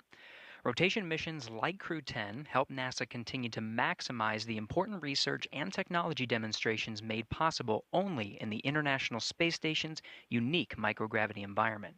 The space station is critical for NASA to prepare for future commercial low Earth orbit destinations and to understand and overcome the challenges of long-duration spaceflight necessary for a long-term presence on the Moon and crewed missions deeper into the solar system, including Mars. Now here's a closer look at the mission and what Crew 10 will have to look forward to during their stay aboard the International Space Station. The Crew 10 mission is going to be a rotational mission to the International Space Station. So we will launch aboard the SpaceX Dragon capsule and the Falcon 9 rocket. I'm just enjoying the way towards the launch. Of course, I'm looking forward for the day of launch. And we are going to stay there about a half a year. So the first goal of Crew 10 is to continue learning about the Dragon and the Falcon 9 rocket that we're going to be flying on to enable SpaceX to continue their development of rockets and even private astronaut missions in the future. The other mission is to get us safely to the International Space Station so that we can crew this incredible national orbiting laboratory that we have and continue the science experiments that we have ongoing there. One of the unique characteristics of the International Space Station is microgravity. We get to learn how humans and plants science and other types of hardware react in the space environment and the microgravity environment. And it helps us to develop all kinds of new materials, medicines, and it helps us to push our knowledge forward. The discoveries that we make on board the International Space Station then inform what we do on Earth, and it allows us to further both humankind here on Earth and get to further places in the universe. So I've often been asked why we explore, and I think it's different for everybody. When people are born, they naturally want to explore their environment, first as babies, and then as kids, and finally as adults. That's how we expand our world, and that's how we find something new. Every time that we make a further step, we learn something and we learn how to adapt, and that is so important to humanity. This is probably the main things which drives us forward and helps us to survive as a species.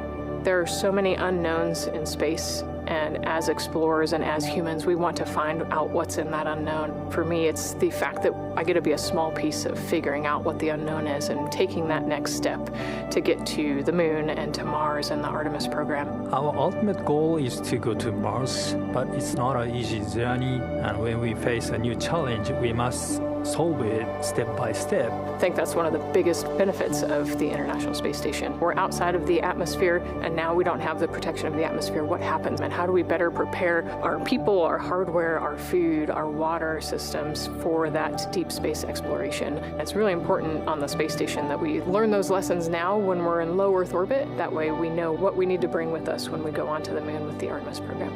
One of the things that we do on the International Space Station is work with our international partners all across the world. I think it's hard to overestimate the value of international cooperation in space exploration, because we all know that it takes much time and effort. Space is hard, it's very challenging, it's sometimes unpredictable, and that's why I think cooperation is the key to success.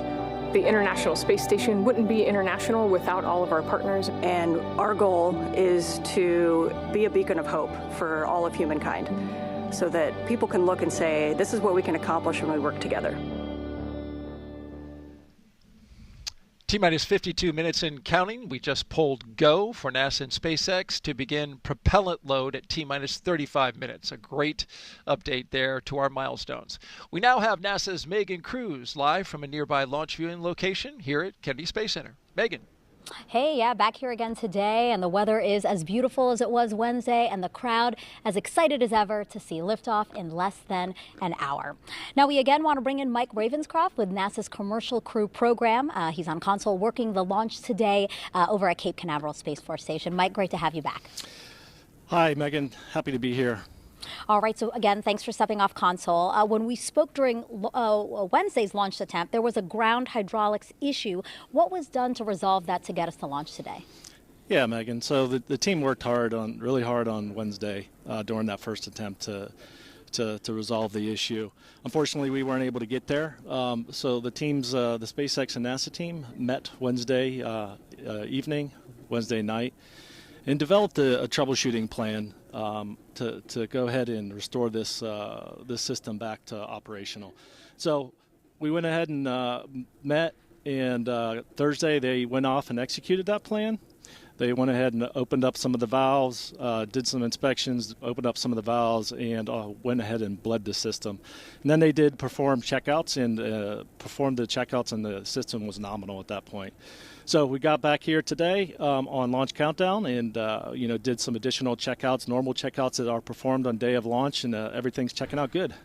That's wonderful to hear, and it's always great to see teams coming together to resolve issues to get us to launch.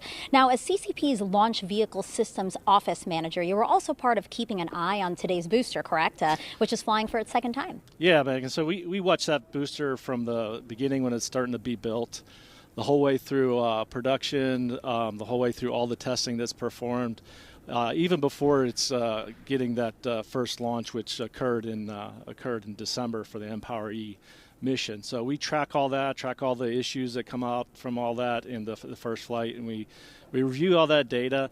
And then when it goes into maintenance for our flight, we are tracking all that work along with SpaceX and ensuring that the vehicle is ready for day of launch and a safe flight for the crew to the ISS. And Mike, last question for you. You know, how do you feel just being a part of NASA's commercial crew program? This is awesome. I can't imagine myself anywhere else. This program, I've been here for quite a while, and you know, this is a family. You get to work with folks from all over the country, from California to Texas to Alabama to here in Florida, and it's just a family, and that's how we feel about each other. We work hard. We get to work with a lot of great contractors, and so, you know, day in and day out, you get to show up for work and enjoy what you do. Yeah, and do amazing things together. Mike, thank you so much. We appreciate your time. Thanks, Meg. Appreciate it. All right, let's get back over now to Anna and Jesse in Hawthorne.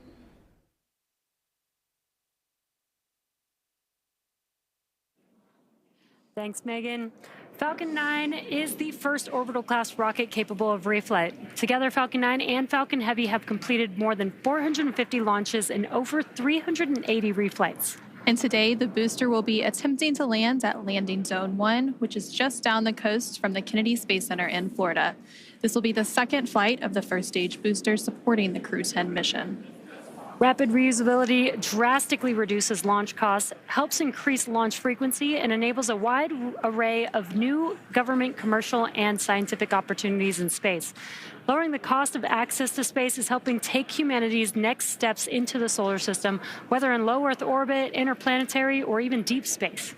And when costs are lower, government and commercial customers can launch more missions, which helps accelerate development. This also helps commercial satellite and private research customers afford to launch more projects to space, which helps stimulate innovation here on Earth.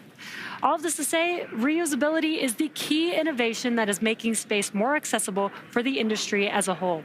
And just like the first stage of Falcon 9, Dragon is also reusable.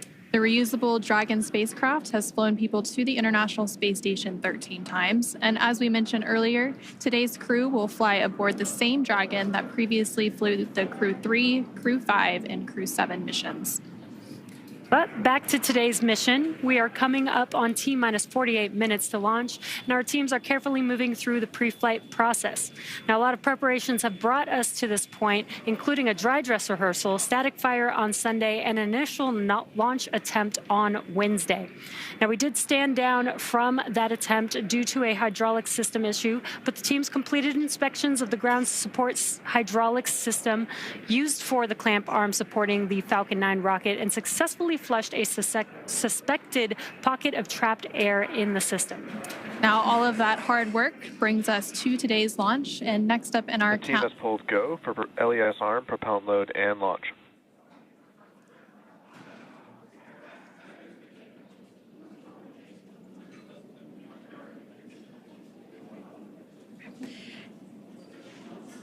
And there, you just heard that the team had pulled go for both prop load and for launch. So that was the next step in the countdown that we were waiting for, and that was from the SpaceX launch director, and they were calling up to the crew to let them know that we had received that go to continue with that prop load. And then, as we mentioned earlier, the Dragon launch team, as well as key NASA launch members, are in the Launch and Landing Control Center at SpaceX's Hangar X in Florida.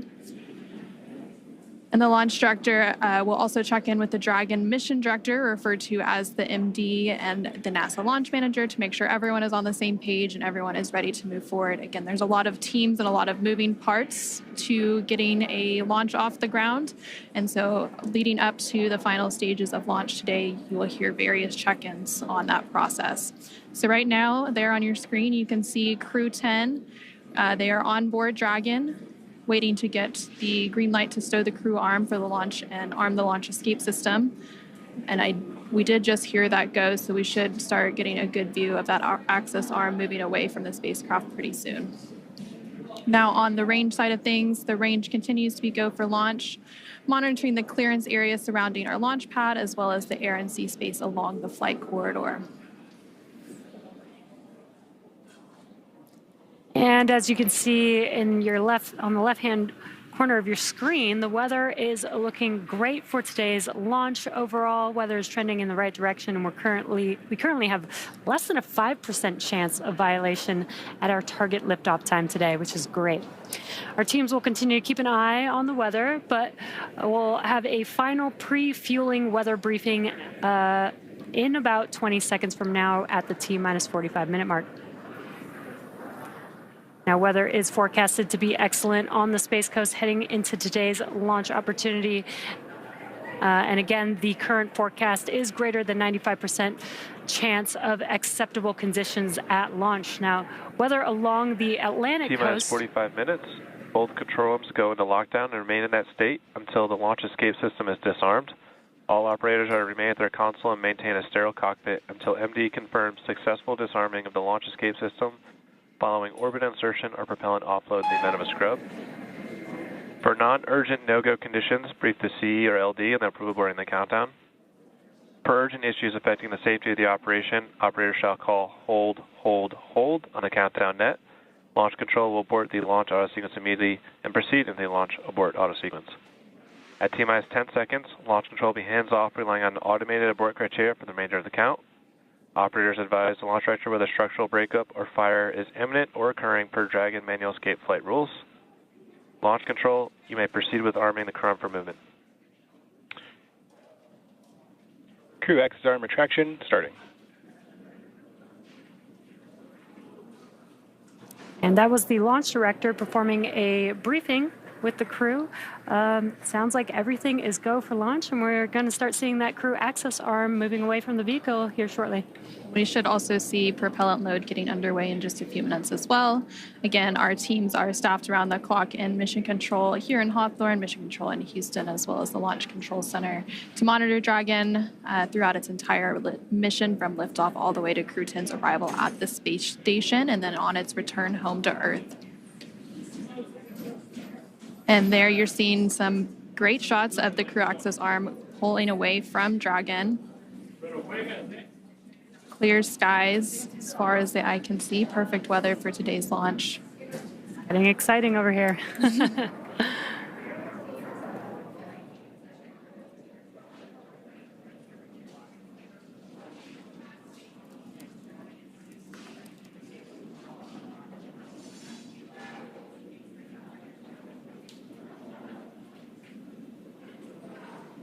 Yeah, weather looks amazing over there at pad 39A. You can see that crew access arm still moving. It'll move all the way to that 90 degrees away from the vehicle. Crew access arm retraction complete. And there we just heard confirmation that the crew access arm has been fully retracted. That process is now complete. Again, the next step in our process leading up to today's launch at 7:03 p.m. Eastern, 4:03 p.m. Pacific will be the propellant loading, and that should be getting underway here shortly. In the meantime, let's go ahead and check back in with Daryl at NASA's Kennedy Space Center in Florida. All right, thank you very much, ladies. Back here with NASA astronaut Jessica Meir as we orbit the launch pad, Launch Complex 39A here at the Kennedy Space Center, going in circles on Pi Day. Seems fitting, Jessica.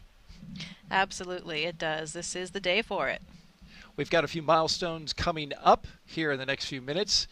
We're going to close our visors at T-minus 39 minutes and then start the process of getting that launch escape system armed. As we just saw, the crew access arm has moved away, so if there were to be an emergency, going through the crew access arm is one option up until the point in which the launch escape system is armed, and then it's off the top of the rocket.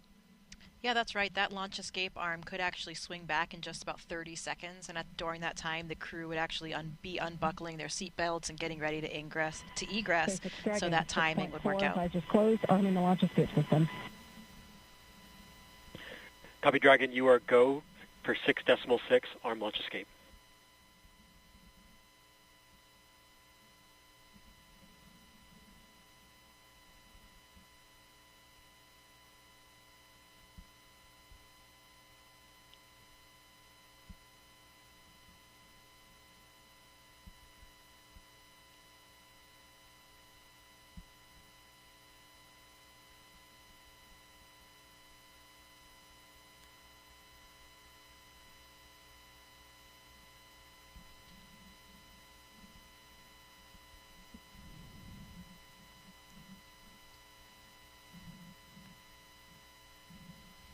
Running these milestones early at this point, which is a good thing. We heard Commander... Launch escape system is verified armed.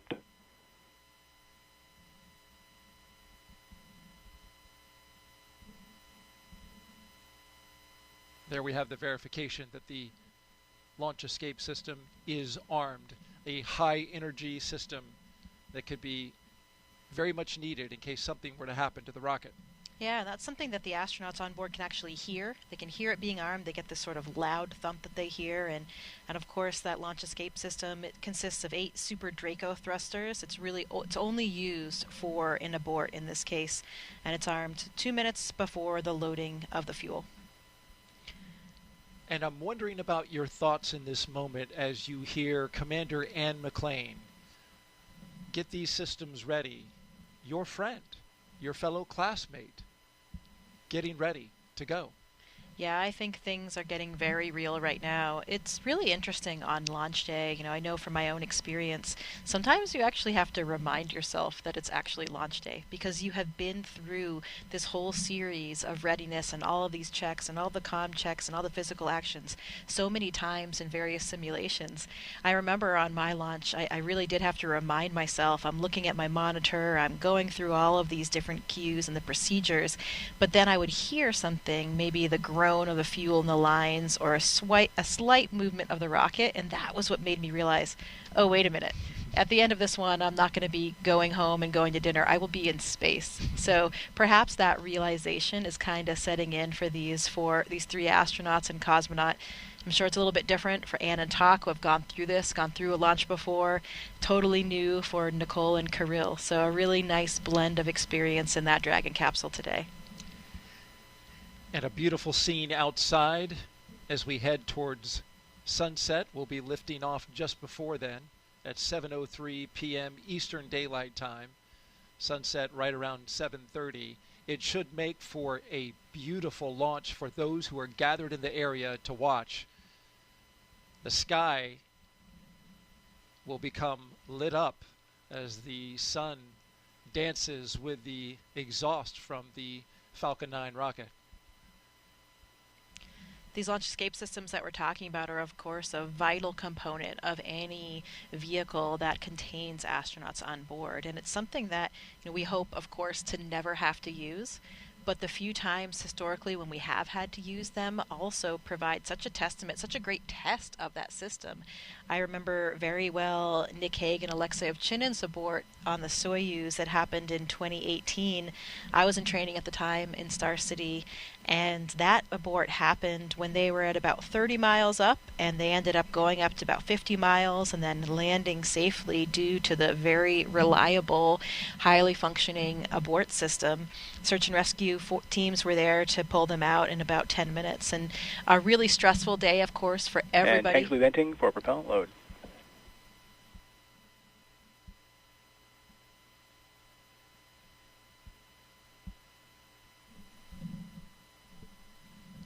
That was a stressful day for everybody on board and everybody on the ground, but again, a really nice test to see that these systems are in place for a reason and they do work. Nick Hague went to space that day and came right back. And fortunately, everything went well, and he was able to return to the ISS, and he's up there now. Yeah, he's up there right now waiting for this mission to join him. I know that he's very much looking forward to giving Ann and her crew a big high five, especially for those 8-ball classmates, but really for everybody on board. We joke in our class that, Nick launched 2.5 times so far for his 2 missions to space, but he's got a little bit of extra experience. We have learned so much during your time here, Jessica, spending it with us, giving us your insight and talking about your experiences in space flight. We appreciate it deeply. Also, the audience appreciates it as they continue to ask questions on NASA's social media channels, #AskNASA, Twitch, Facebook, YouTube, and X. Dolores Kiefer asks now, can the ground crew talk to the astronauts during fueling? Yeah, they can. We just heard a call go, and those comm loops are open. Of course, we can talk to the crew if in case of any type of emergency or any type of information that they need. We have those comm loops open. Interestingly, speaking about that, the crew can actually hear the fueling process. So they can hear the valves, they can hear the flow of the fuel as well. So interesting for them to be following along with the process. Can hear it, see it, and feel it. Just a few seconds now before we start propellant load for the Falcon 9 rocket.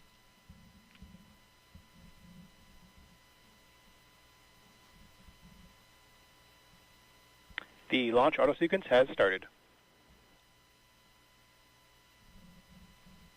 And here we go. Tanks are being filled. Prop load is underway. A very dynamic time for the astronauts and the ground crews.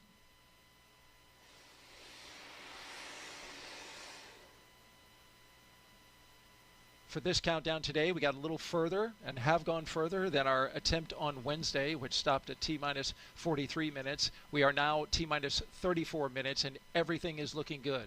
The vehicle is go, spacecraft is go, ground teams are go, and now we are tanking this rocket.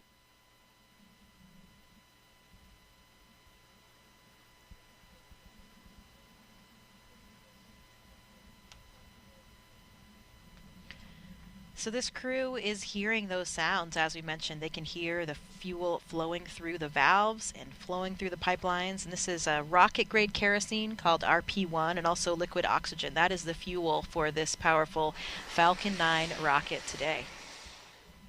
1.8 million pounds of thrust once the rocket takes off. Thanks to our Kennedy Space Center flight operations team for these beautiful helicopter shots. Doing a great job. Let's go back now to Hawthorne, California, and join our commentators there.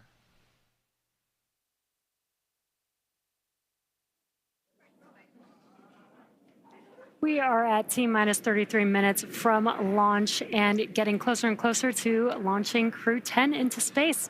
After the long-duration mission is complete, Crew 10 will be the first NASA commercial crew mission to target a return splashdown in the Pacific Ocean. NASA and SpaceX have been working together toward certification and readiness for Dragon recoveries on the West Coast.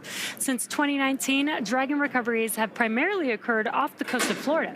SpaceX is moving Dragon recovery operations to off the coast of California to allow Dragon to complete its deorbit before safely jettisoning the trunk over the Pacific Ocean, comparable to the first 21 Dragon missions. Crew splashdown locations are near Los Angeles, Oceanside, and San Diego. The recovery vessel Shannon will be stationed in Long Beach, California, to support the new operations. And to establish this capability that improves public safety, NASA and SpaceX worked for months establishing new sites, obtaining regulatory approvals, performing engine assignments and software changes, as well as tabletop exercises and flight rule updates. It'll be really exciting to see Crew 10 come home after they're done with their long-duration mission. But Crew 9, who Crew 10 will be handing over once they get docked to the space station, will, of course, still splash down off the coast of Florida in a few days. But back to today's mission, let's go ahead and learn more from the astronauts flying today. You know, I often get asked why we explore. Some people explore because it's exciting to ride on a rocket. They like the boom, they like the flying, they like the electronics, they like to go fast. Some people want to explore to answer questions about the context in which the Earth exists. How old are we? How many galaxies are there? How big are we? Are we like a speck of dust on somebody's sleeve, or are we the biggest thing going out there in the universe? Curiosity is like the main power that moves us forward. Space exploration is important to satisfy this curiosity. As we go on to the moon and Mars and look at what those planetary bodies are made of, we can learn a lot about the Earth itself and how to better humankind. I think it's important for us as a species to expand our boundaries, because that's how we advance our technologies and civilization. We have to continue to explore, continue to push the boundaries. And I think really throughout the history of humankind, we've always explored. And so when people ask why we explore, I would like to ask back, what type of society would we be if we lost that curiosity? Is that somewhere that we'd want to live? Space Center in Florida, I'm Daryl Nail, joined by NASA astronaut Jessica Beer. So good to have you here. Here's more about the crew that's going into space today. I'm Daryl Nail with NASA. Welcome back to the Kennedy Space Center in Florida, here with NASA astronaut Jessica Meir. Here's more about the crew that's going into space today. NASA astronaut Anne McClain, she is your Crew 10 commander, making her second trip to low Earth orbit. The Spokane, Washington native and U.S. Army colonel was selected by NASA as an astronaut in 2013 and has spent a total of 204 days in space and completed 2 spacewalks totaling 13 hours and 8 minutes. She's very competent and, as you've described, a very excellent leader. Absolutely, a natural leader, and it is so thrilling to be here watching her do what she was born to do and leading this crew to space today. Sitting next to her is the pilot for Crew 10, NASA astronaut Nicole Ayers. She was selected as a NASA astronaut in 2021. The Colorado native graduated from the Air Force Academy in Colorado Springs and is a major in the U.S. Air Force. This is her first space flight, and she's pretty excited about it. Absolutely. Takuya Onishi. He is the JAXA astronaut, serving as a mission specialist. Today's flight will mark Onishi's second trip to the space station. He was selected as an astronaut by Japan Aerospace Exploration Agency in 2009 and has logged 113 days in space, and he will eventually be the station commander. Yeah, that will be a very nice moment to see as Anne hands over those leadership reins over to Tak. Transfer of controls from her as the commander of the SpaceX vehicle over to Tak to be commander of the space station. So great opportunity for leadership for both of these experienced crew members. And the second mission specialist is Kirill Peskov. The Roscosmos cosmonaut was selected as a cosmonaut in 2018 and will be also making his first spaceflight today. This is really the ultimate of Kirill's very curious and adventurous nature. I hear he loves to discover all aspects of and areas of Russia and the U.S. now in his SUV, and he is always exploring, so this will be the ultimate of his exploration today for him and for all of his crew. And all 4 of these crew members are pilots. They speak that common language of aviation. That must be comforting to all of them. I think so, and I think it has brought them closer together as a crew. They can almost read each other's minds, they say. Sometimes, they don't even need words, and they have this shared sentiment, this shared language. It makes them a very synchronous, cohesive crew. And for the past year and a half, that crew has been training diligently to be ready to help conduct science investigations aboard station. The crew will perform biomedical research and technology demonstrations over the 4-month expedition. Commander Anne McClain is participating in the Canadian Space Agency space experiment involving heart health. This headband is actually connected to sensors throughout my body, and they are collecting real-time data on my heart rate, oxygen saturation, and my respiratory rate. Imagine the day where you go see your doctor because you're concerned about your heart health, and they give you these sensors to wear, and they get this massive, comprehensive look at your cardiovascular health over multiple days doing multiple activities. Another science investigation on board involves tiny materials inspired by our own DNA that could help be used here on Earth with those people who suffer from arthritis in their knees.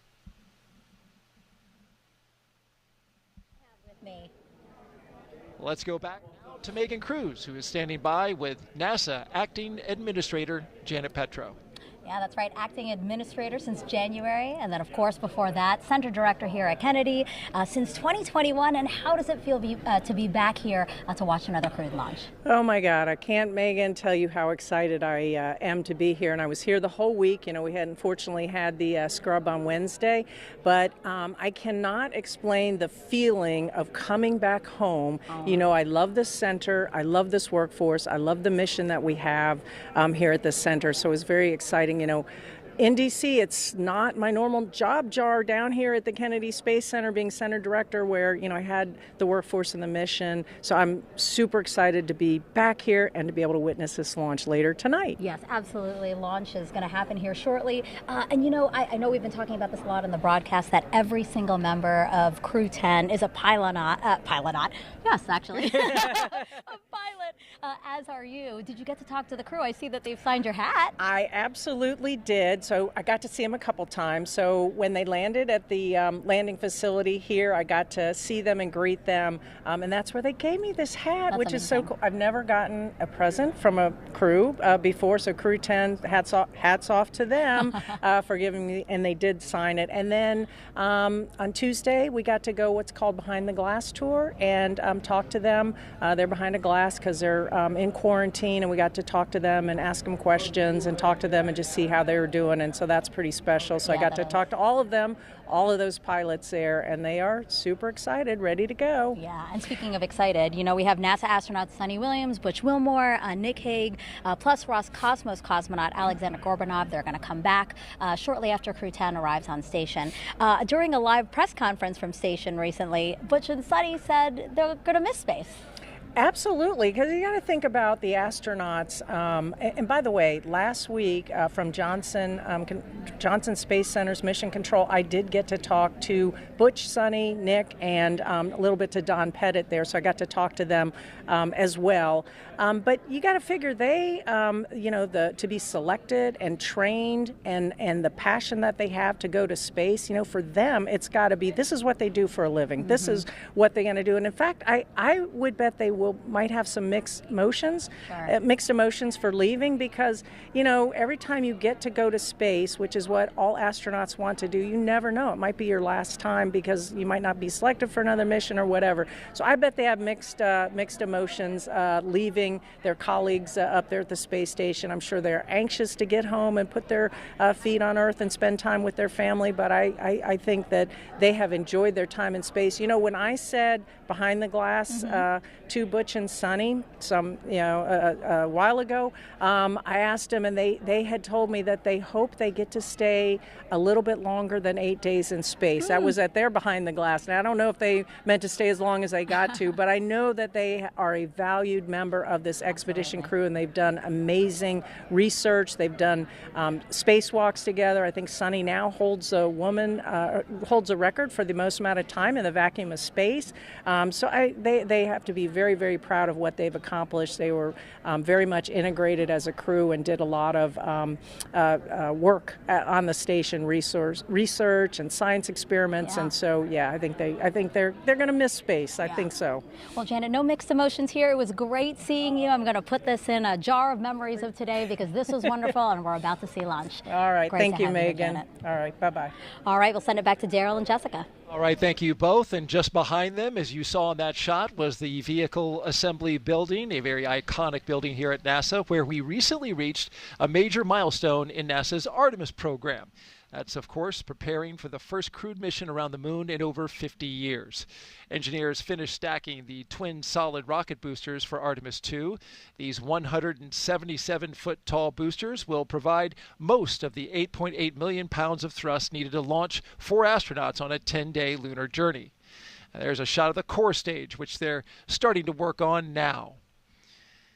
Since November, crews have used a massive crane to lift and assemble those booster segments. They're each packed with avionics and motors that will safely detach after launch. Now, with the completion of that, they're going to focus on the SLS. Artemis 2 will carry NASA astronauts Reed Wiseman, Victor Glover, and Christina Cook, along with Canadian astronaut Jeremy Hansen, on a mission around the moon. So here's Jeremy now with a little more about that.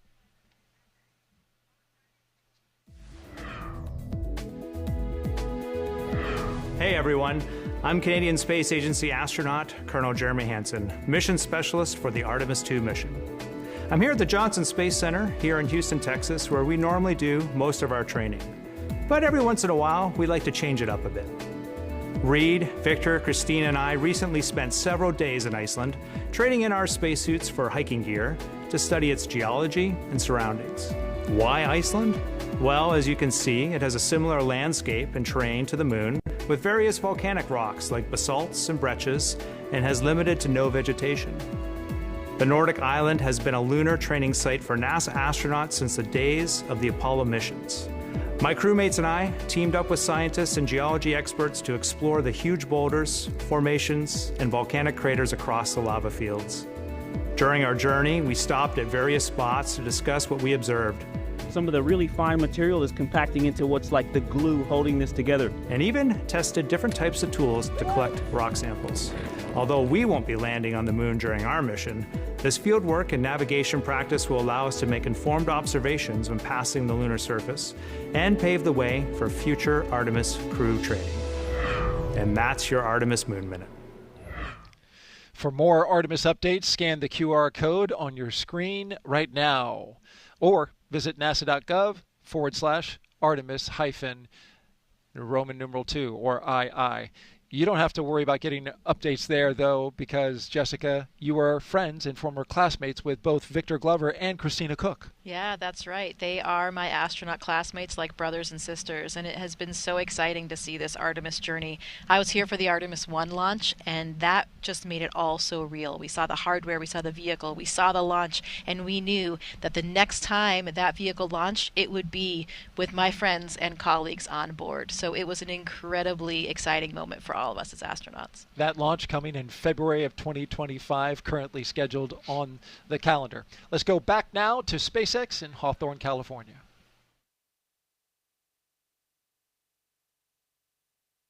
Thanks, Daryl. As we continue to count down, let's take a closer look at the vehicles that will be taking Crew 10 to the International Space Station today. Falcon 9 is a two-stage rocket developed and manufactured by SpaceX, known for its safe, reliable, and cost-effective access to space. It's also the first orbital-class rocket capable of reflight. And sitting at the top of Falcon 9, Dragon and its trunk stand over 26 feet tall. There are two windows on the spacecraft, plus one underneath the nose cone. The nose cone opens shortly after launch to expose the forward bulkhead thrusters and docking mechanism that will connect with the space station. Dragon's trunk holds solar cells, which power Dragon while it's in free flight, and the trunk can also carry unpressurized cargo. Now, Dragon has played a significant role in advancing our future in space by safely transporting crew to and from the space station. There are currently 4 Dragon spacecraft supporting human spaceflight missions that have docked to the station. There you can see them on your screen. That is Endeavour, Resilience, Endurance, and Freedom. Now, designed to be the safest spacecraft ever flown, Dragon is capable of carrying up to 7 passengers to and from Earth orbit and beyond. And Dragon has 16 Draco thrusters that can be used in space to help navigate the spacecraft to its destination, each providing 90 pounds of force. That doesn't include the 8 Super Draco thrusters used for an abort, which are no longer active once the crew is in orbit. Dragon has flown 49 times, with 15 human spaceflight missions since 2020, when Dragon became the first private spacecraft to take humans to the International Space Station. In that time, Dragon has flown over 1,000 experiments to space and 56 crew members representing 14 different countries. Dragon has proven to be a versatile spacecraft. It can autonomously dock to the space station when outfitted with the International Space Station docking adapter, as it is for today's flight. When it's not going to the space station and in free flyer mode, the docking adapter can be swapped out for a cupola. Another option that we have is the Skywalker hardware, which supports extravehicular activities as the crew used during the Polaris Dawn mission. Now, continuing down the vehicle, we do have the second stage. The second stage is powered by a single Merlin vacuum engine, or MVAC engine, which is optimized to perform in the vacuum of space. After stage separation, the MVAC will ignite and carry Dragon to its target orbit. Now, the Falcon 9's first and second stages are connected by the black inner stage, which houses the MVAC engine and the system that decouples the 2 stages during stage separation. And below that is the first stage. Stage 2 LOX load has started. Good call out. Stage 2 LOX loading has begun. Below that is the first stage, which is powered by 9 Merlin engines. These 9 Merlin engines provide the initial thrust to lift. Dragon SpaceX reporting that we continue to track no issues with Dragon or Falcon proceeding to launch. SpaceX Dragon, copy. Great news, just calling out that we're tracking no issues. These 9 Merlin engines provide the initial thrust to lift Falcon 9 off of the ground through the lower, thicker parts of the Earth's atmosphere. Now, each of these Merlin 1D engines delivers about 190,000 pounds of thrust at sea level, which gives Falcon 9 a combined 1.7 million pounds of thrust. And after stage separation, stage 1 will return to Earth for recovery and reuse on a future mission using a combination of the Merlin sea level engines and the 4 titanium grid fins located near the top of the booster, which will guide it during its re-entry and landing. The Falcon 9 first stage is also equipped with 4 landing legs that deploy and allow for vertical landing on a drone ship or landing pad. Now today we will be attempting to return the booster to land at landing zone 1. The second stage will power Dragon into its initial low Earth orbit before separating, leaving Dragon to continue its journey to the space station using its own thrusters. About 40 seconds after separation, Dragon's nose cone deploy sequence will begin, exposing the guidance navigation controls that help Dragon autonomously fly to the space station. With T0 coming up in just under 15 minutes, our teams are doing a series of system checks to ensure Dragon and Falcon 9 are ready to go. And we are still looking good for an on-time launch today. Both Dragon and Falcon 9 continue to be healthy. As we continue to listen and watch the countdown, our teams are preparing the vehicle for flight. Propellant loading of both RP-1 and liquid oxygen began at T-minus 35 minutes. And we also heard the call a few minutes ago that the launch escape system is armed. The launch escape system is designed to propel Dragon away from Falcon 9 in the event of an emergency during launch. Now, the range, which is monitoring the keep-out zones among other key flight requirements, also continues to report no issues, and they are go to support today's launch. And weather also continues to look good. You can see it there on your screen, clear skies. And we are still tracking a roughly less than 5% chance of violation at our target liftoff time of 7:03 p.m. Eastern, 4:03 p.m. Pacific. And as you heard earlier, we're continuing to be optimistic that we're going to maintain these good conditions into launch. And as a reminder, today we have an instantaneous launch window driven by our planned rendezvous point, the point at which Dragon and station will meet in orbit.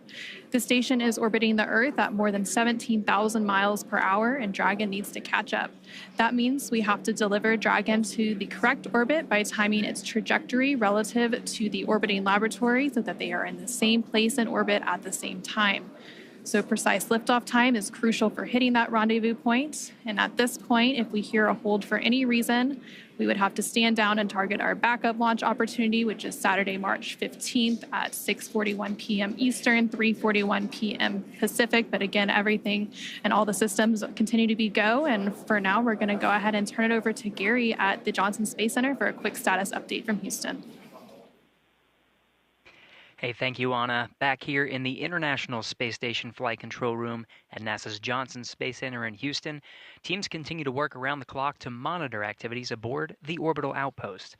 Leading the teams inside the room is Flight Director T.J. Creamer. The team in Mission Control Houston, the team in Hawthorne, and the astronauts aboard the space station will track the autonomous docking of Dragon Endurance when they enter joint operations. This will happen when the spacecraft enters the approach ellipsoid, the invisible boundary stretching 4 by 2 by 2 kilometers that helps us monitor all arriving and departing spacecraft, is essentially the neighborhood of the space station. Once docked, crew members in both Dragon and aboard the station will perform a series of leak checks, then work to open the spacecraft's hatch for Crew 10 to float into the station and begin their stay. We anticipate that the hatch will be opened about an hour and a half after the docking. When they enter the orbital outpost, Crew 10 will be greeted by the rest of their Expedition 72 crew and will come together for opening remarks. That's all from us here in Mission Control as the anticipation continues to build for launch in under 20 minutes. How's it looking on the Space Coast, Daryl? We're looking great, Gary. Looking fantastic. We've got fantastic weather, 95% go. You see the beautiful shot outside of the pad there, the rocket and the spacecraft. When it launches today, the crew aboard the ISS, the destination for today's launch, will be about 260 miles over top of the west coast of Australia. So too far to see the launch. It's nice to see a rocket go off when you're on the ISS, but unfortunately it won't be the case this time. Oh, yeah. It is a wonderful thing to see when your crewmates are heading towards you. I remember a photograph that Christina Cook took of my Soyuz approaching the station, and one of these incredible opportunities that you could see the outline of the trajectory of the Soyuz as it approached, and it's such a beautiful image. It's a shame they won't be able to see it, but they will be so excited to have their crewmates come on board. And we're about to hear from the crew here before launch. We'll hear from them after launch. It'll be special. They have some important things to say. Oh, absolutely. I am very excited to hear these final thoughts coming from the entire crew right before launch. Okay. All right. With that, we'll send it back to SpaceX in Hawthorne, California.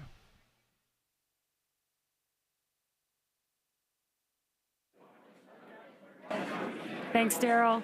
Our next major milestone on the countdown event will be around the T-minus 10-minute mark, which is just in about 5 seconds, when Falcon 9 launch commit criteria get checked by computers. Dragon, SpaceX, confirm crew displays are configured for launch.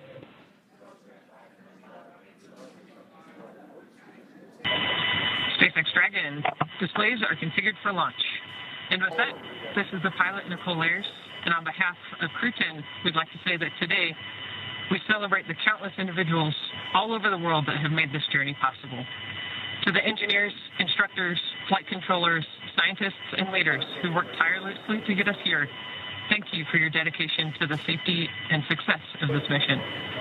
And a special thank you to our friends and families for your unwavering love and support. This mission is a testament of what humans can achieve when we work together. Go Crew 10!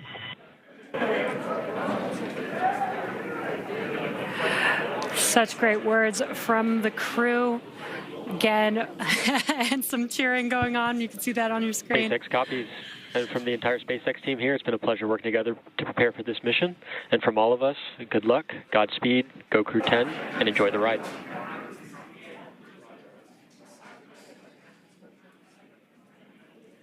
Great comms. That was from our core here in Hawthorne in Mission Control. Now, there are many systems in place to ensure that the rocket and the crew are both safe leading up to liftoff and during flight. And now that we are in terminal count, our teams are performing those final checks before launch. And coming up here in just a few minutes, we will start having that stage 1 engine chill start. And now we're just over 8 minutes away from launch. Again, today's ride to orbit will be about 9 minutes, which is from the time of liftoff to second stage cutoff. And then Dragon in the second stage will continue to coast for a few minutes after that prior to separation. You'll hear some performance calls along the way as we get into the final countdown and then after liftoff. And these are SpaceX flight controllers reporting on trajectory, speed, booster performance, and other key milestones. So some of the callouts you will hear after liftoff are a combination of letters and numbers, which will mark different abort zones throughout the flight up the eastern seaboard. The first two are 1 Alpha and 1 Bravo, which are abort modes available while the first stage is firing. And then the next round of numbers and letters you'll hear are 2 Alpha through 2 Echo, though you'll only hear the 2 Alpha call on the public loops, and those will come into play once the second stage kicks in. And then diverting a little bit from the other naming system, you will hear the call out Shannon, which refers to Shannon, Ireland. And this call means the crew could target off the coast of Ireland if they needed to abort late in the second stage burn. And you'll continue to hear those different call outs along with key performance call outs from the guidance, navigation, and control officer along with the propulsion lead. We're now just under 7 minutes away from launch. Engines are chilling in for flight. And we just heard that confirmation that the stage 1 engine chill has started. Yeah, exactly. That call out is because we are flowing a little bit of liquid oxygen into the engines. That's to help prepare the vehicle or the engines for the full flow of liquid oxygen into the engines. That makes sure that we don't shock the system at that full flow. Now we are still loading. At liftoff, Falcon 9 is consuming about 700 gallons of fuel per second. So engine chill helps us prevent that thermal shock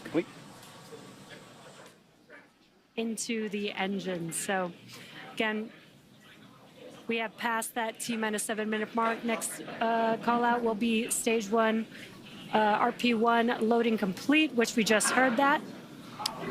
And the RP1 is densified kerosene or rocket fuel that will propel the crew into orbit. All of that RP1 is now fully loaded into the rocket, and since we previously heard that second stage loading was completed. We are still loading the liquid oxygen, or LOX, onto the first and second stages, and this is the oxidizer needed to combine with the densified kerosene that just finished loading. The RP1 liquid propellant needs an oxidizer to combine with in order to ignite. Coming up in just under 30 seconds at that T-minus 5-minute mark, we will hear the call for Dragon to configure for terminal count and then transition over to internal power.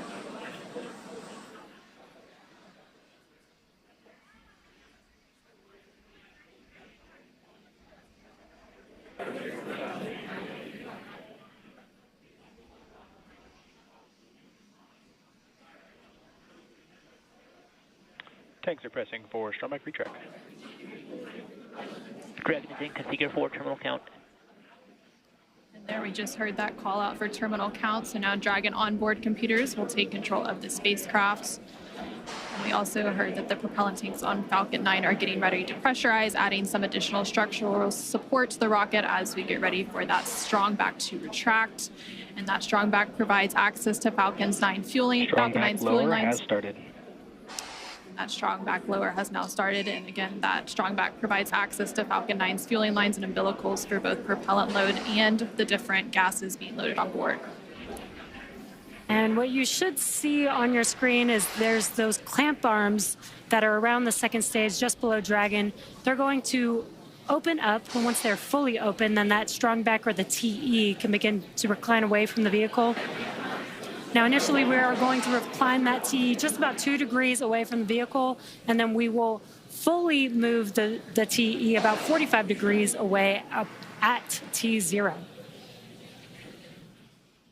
And they're maybe a little hard to see on your screen, but the clamp arms are opening up there. There's a better view.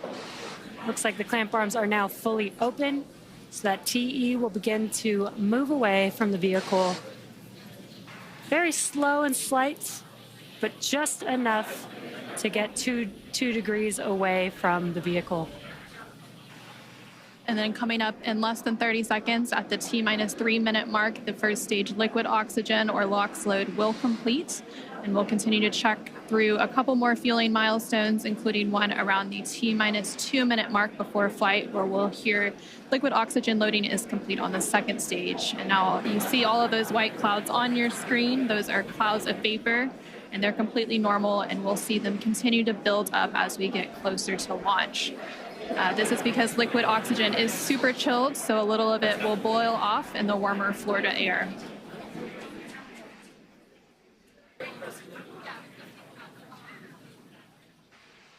Stage 1, LOX load complete. Great call out there. Stage 1. Count and on. Putting liquid oxygen onto stage 2, and that'll wrap up here at the T-minus 2-minute mark, just about 20 seconds from now.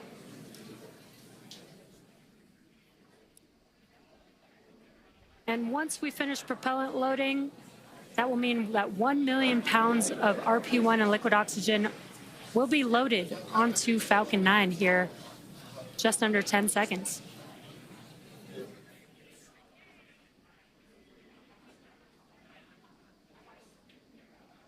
Stage 2, LOX load complete.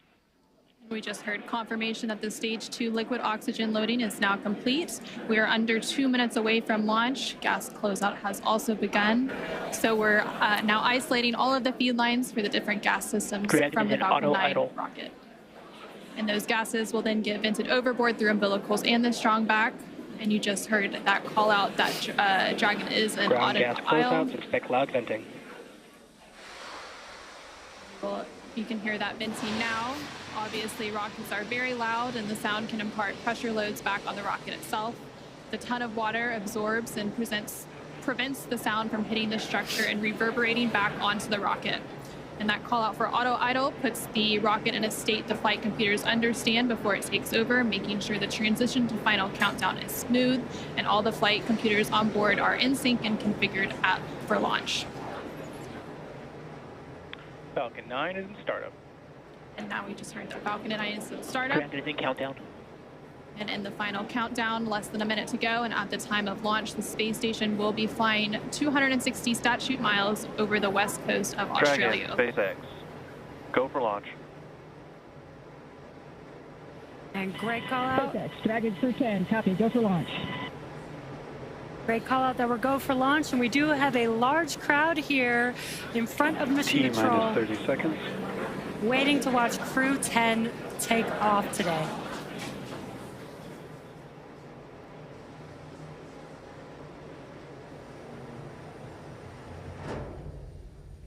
T-minus 15. T-minus 10. 8, 7, 6, 5, 4, 3, 2, 1. Ignition and liftoff. Go SpaceX, go NASA Crew 10. Copy, 1 Alpha. And liftoff of Crew 10 now Vehicles soaring to the pitching down International range. Space Station. 1.7 million pounds of thrust now propelling Falcon 9 and Crew 10. And we're continuing to get good call-outs on the first stage performance so far.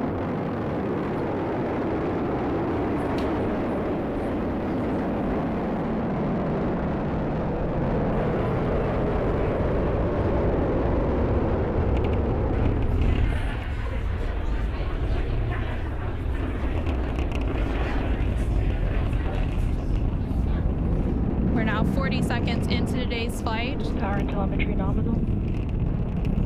Continuing to get good performance call-outs. Stage 1 throttle down. Yeah, we are throttling down the engines in preparation for Max Q. What great timing that was. We just passed through Max Q. That's the largest structural load that the vehicle will see on ascent. Vehicle supersonic. Stage 1 throttle up. We're now just over 1 minute and 10 seconds into today's flight, traveling at more than 1,400 miles per hour. Stage 1 Bravo. And we just heard that call out copies, for 1 Bravo, which means we're in the second and final abort mode for the first stage, continuing to get good performance. And the crew already pulling over 2 Gs. Next up, we'll have a couple of events happening in rapid succession. Back chill started. First will be that engine chill on the second stage impact engine, which we just heard. And then we'll have MECO, or main engine cutoff, where the 9 engines on the first stage will cut off ahead of the first and second stages. Will be separating from one another. Then the single Merlin vacuum engine on the second stage will ignite and continue to carry Crew 10 to orbit while the first stage begins its journey back to Earth. Now we're just 2 minutes into today's flight. The vehicle is traveling just under 4,000 miles per hour. We're just about 20 seconds away from those events that Anna just mentioned. The 9 Merlin engines will shut down here in just about 10 seconds for MECO, stage separation, and SES-1.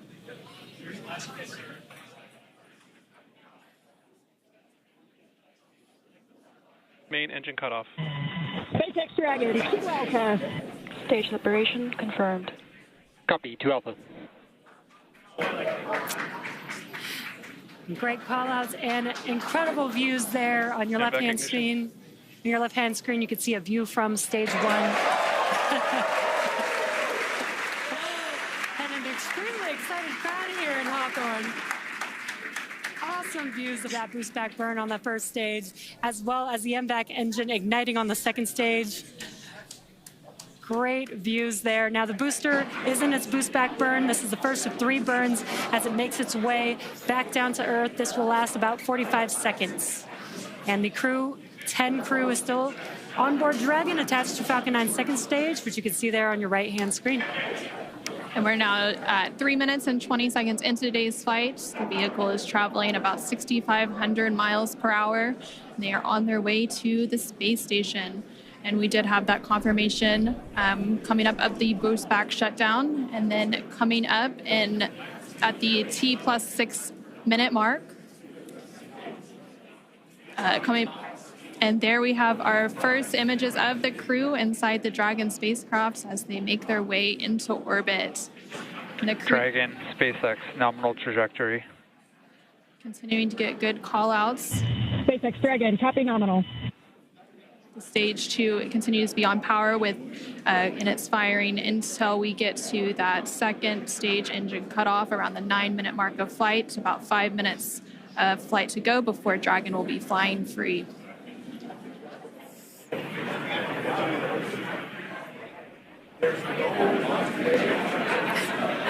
Some cool views there on your left-hand screen. That's the first stage booster as it's making its way back down to Earth. This is a ground tracking camera getting these awesome views. And on the right-hand side of your screen, you can see that lone Merlin vacuum engine of the second stage. We're continuing to get good performance on the second stage. And the crew's G-loads will dip right when we hit the separation event, and it's going to continue to build up until then. Dragon, SpaceX, nominal trajectory. SpaceX Dragon, copy nominal. We're now at 5 minutes into today's flight with a liftoff at 7:03 p.m. Pacific, 7:03 p.m. Eastern, 4:03 p.m. Pacific. Continuing to get good call-outs as Stage 1 makes its way back to Earth, and Stage 2 continues to fire, propelling Dragon into orbit. If you're just now joining us, the 4 members of Crew 10 launched from Launch Complex 39A at Kennedy Space Center in Florida. And they're currently on board Dragon, still attached to Falcon 9's second stage, which you're seeing there on your right-hand screen. On your left-hand screen, the first stage vehicle is making its way back down to Earth. It already completed the first of 3 burns as the boost back burn, and the next event coming up for that vehicle is going to be the entry burn. Dragon, SpaceX, nominal trajectory. Great call-outs there. That entry burn is coming up. SpaceX Dragon, copy nominal. That entry burn is coming up here in just under 20 seconds. We'll reignite 3 of those 9 Merlin 1D engines to help slow the vehicle down as it makes its way back into the Earth's atmosphere. We're now just over 6 minutes into today's flight as Dragon and the second stage continue traveling at over 12,000 miles per hour, making their way into orbit and on the way to the International Space Station.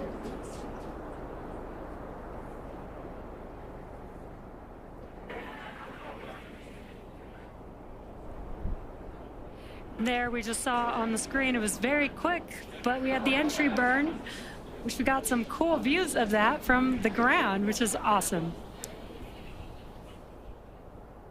Now the next event coming up will be the landing burn for the first stage. That's coming up here in about 30 seconds. Dragon, SpaceX, nominal trajectory. Again, great call outs for SpaceX Dragon, copy nominal. Confirmation there from the crew as they continue to make their way into orbit. Now 7 minutes into today's flight, the first stage making its way back down to Earth and the second stage continuing to fire. This is an awesome view. Let's see if we can see the center engine relight for that landing burn here in a few seconds.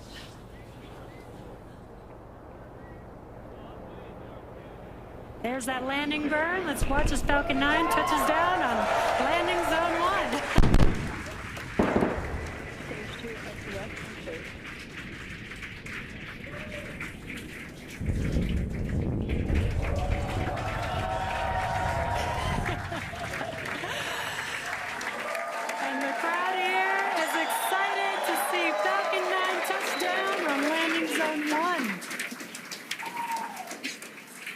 And now that the first stage has made its way back to Earth, we're about a minute away from the second engine cutoff, which we're expecting around the 9-minute mark of today's flight.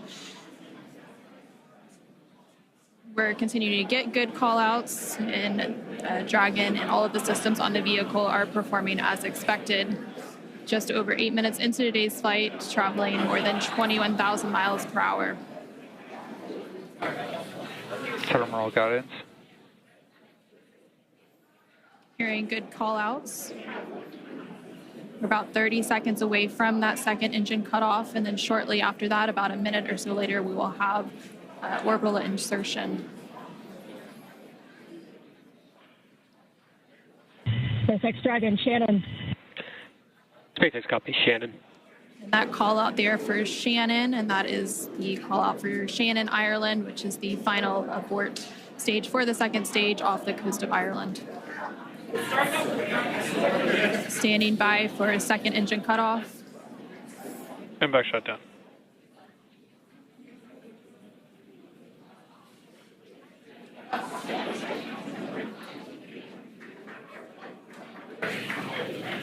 Dragon SpaceX, nominal orbit insertion. And there we heard confirmation Launch of escape system disarmed. good confirmation of orbital insertion. Crew 10 is now well on their way to the International Space Station following a 9.5-minute flight uphill. Now, the second stage is preparing for Dragon separation here, which should happen shortly. In about 10-15 seconds is what we're expecting. Now we're preparing for stabilizing the second stage so that we can have a smooth separation. And there you can see on the left-hand side of your screen, the crowd is going wild. There on your screen you can see that Dragon separation, that second stage making its way, and Dragon is now flying free. 10 minutes into today's flight, that was about a minute after we had that second engine cutoff and orbital insertion.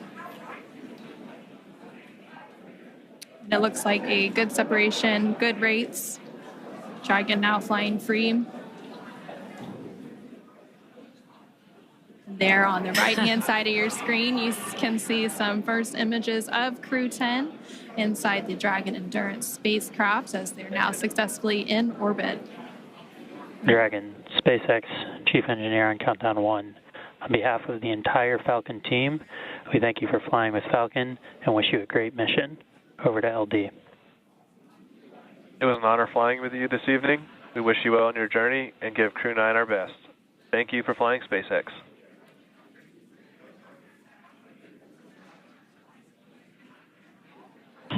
SpaceX Dragon, this is Crew 10 Commander Ann McClain. Thank you to all of the teams from across the world who contributed to the launch today. Spaceflight is tough, but humans are tougher. Days like today are made possible only when people choose to do the harder right over the easier wrong. Build relationships, choose cooperation, and believe in the inherent goodness of all people across the world. To my family and friends, without you, I would not be here. Explore boldly, live gracefully, go Crew 10.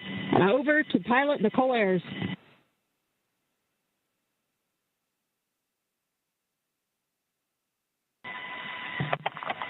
Pilot Nicole Ayers again. We're not the first humans to get to orbit, and we wouldn't be here without the bravery and hard work of those who have paved the way for human spaceflight.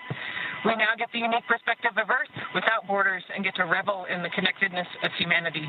I would be remiss to not once again acknowledge those who helped me get here to this wonderful view and this perspective, to the teachers, coaches, fellow officers, fellow teammates, Raptor Nation, to my friends and family that encouraged my dreams from the start. Thank you. I wouldn't be here without you.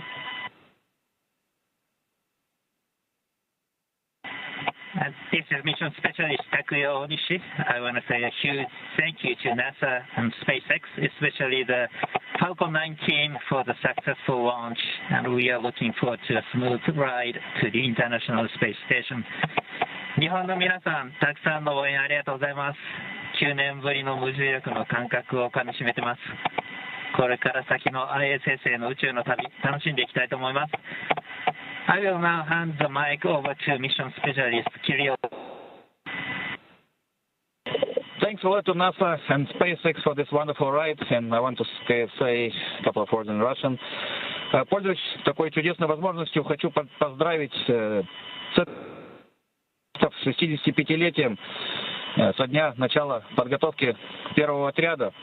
И также хочу сказать спасибо большое за те знания и жизненный опыт, который мной были получены в всех стенах для того, чтобы выполнить этот полет. А также спасибо школе номер 14 города Назарова, Ульяновскому высшему авиационному училищу гражданской авиации и авиакомпании «Макар» и «Нордвин», где я начинал свой путь в небо. И, конечно же, спасибо большое семье и за поддержку.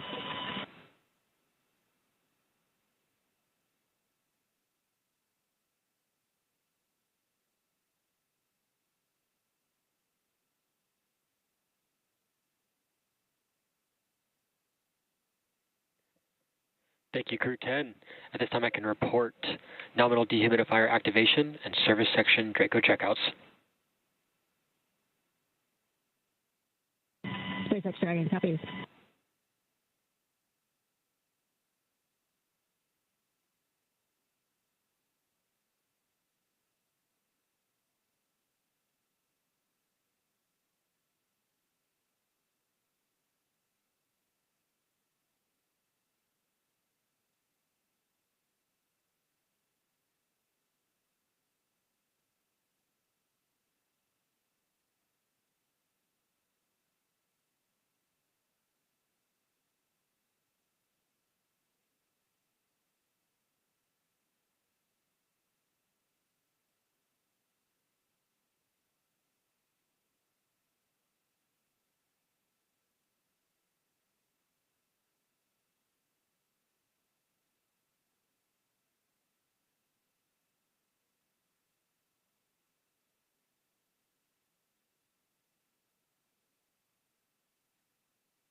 And such great words from Crew 10, as well as the core here in Hawthorne and Mission Control. We also got confirmation that the nose cone deploy is underway. The 6 hooks that hold the nose cone in place during the launch and ascent portions have to retract, and then the nose cone will be able to start to swing open and deploy. Now, this uncovers a number of critical systems for the flight up to the space station, including the forward bulkhead thrusters and the docking hatch.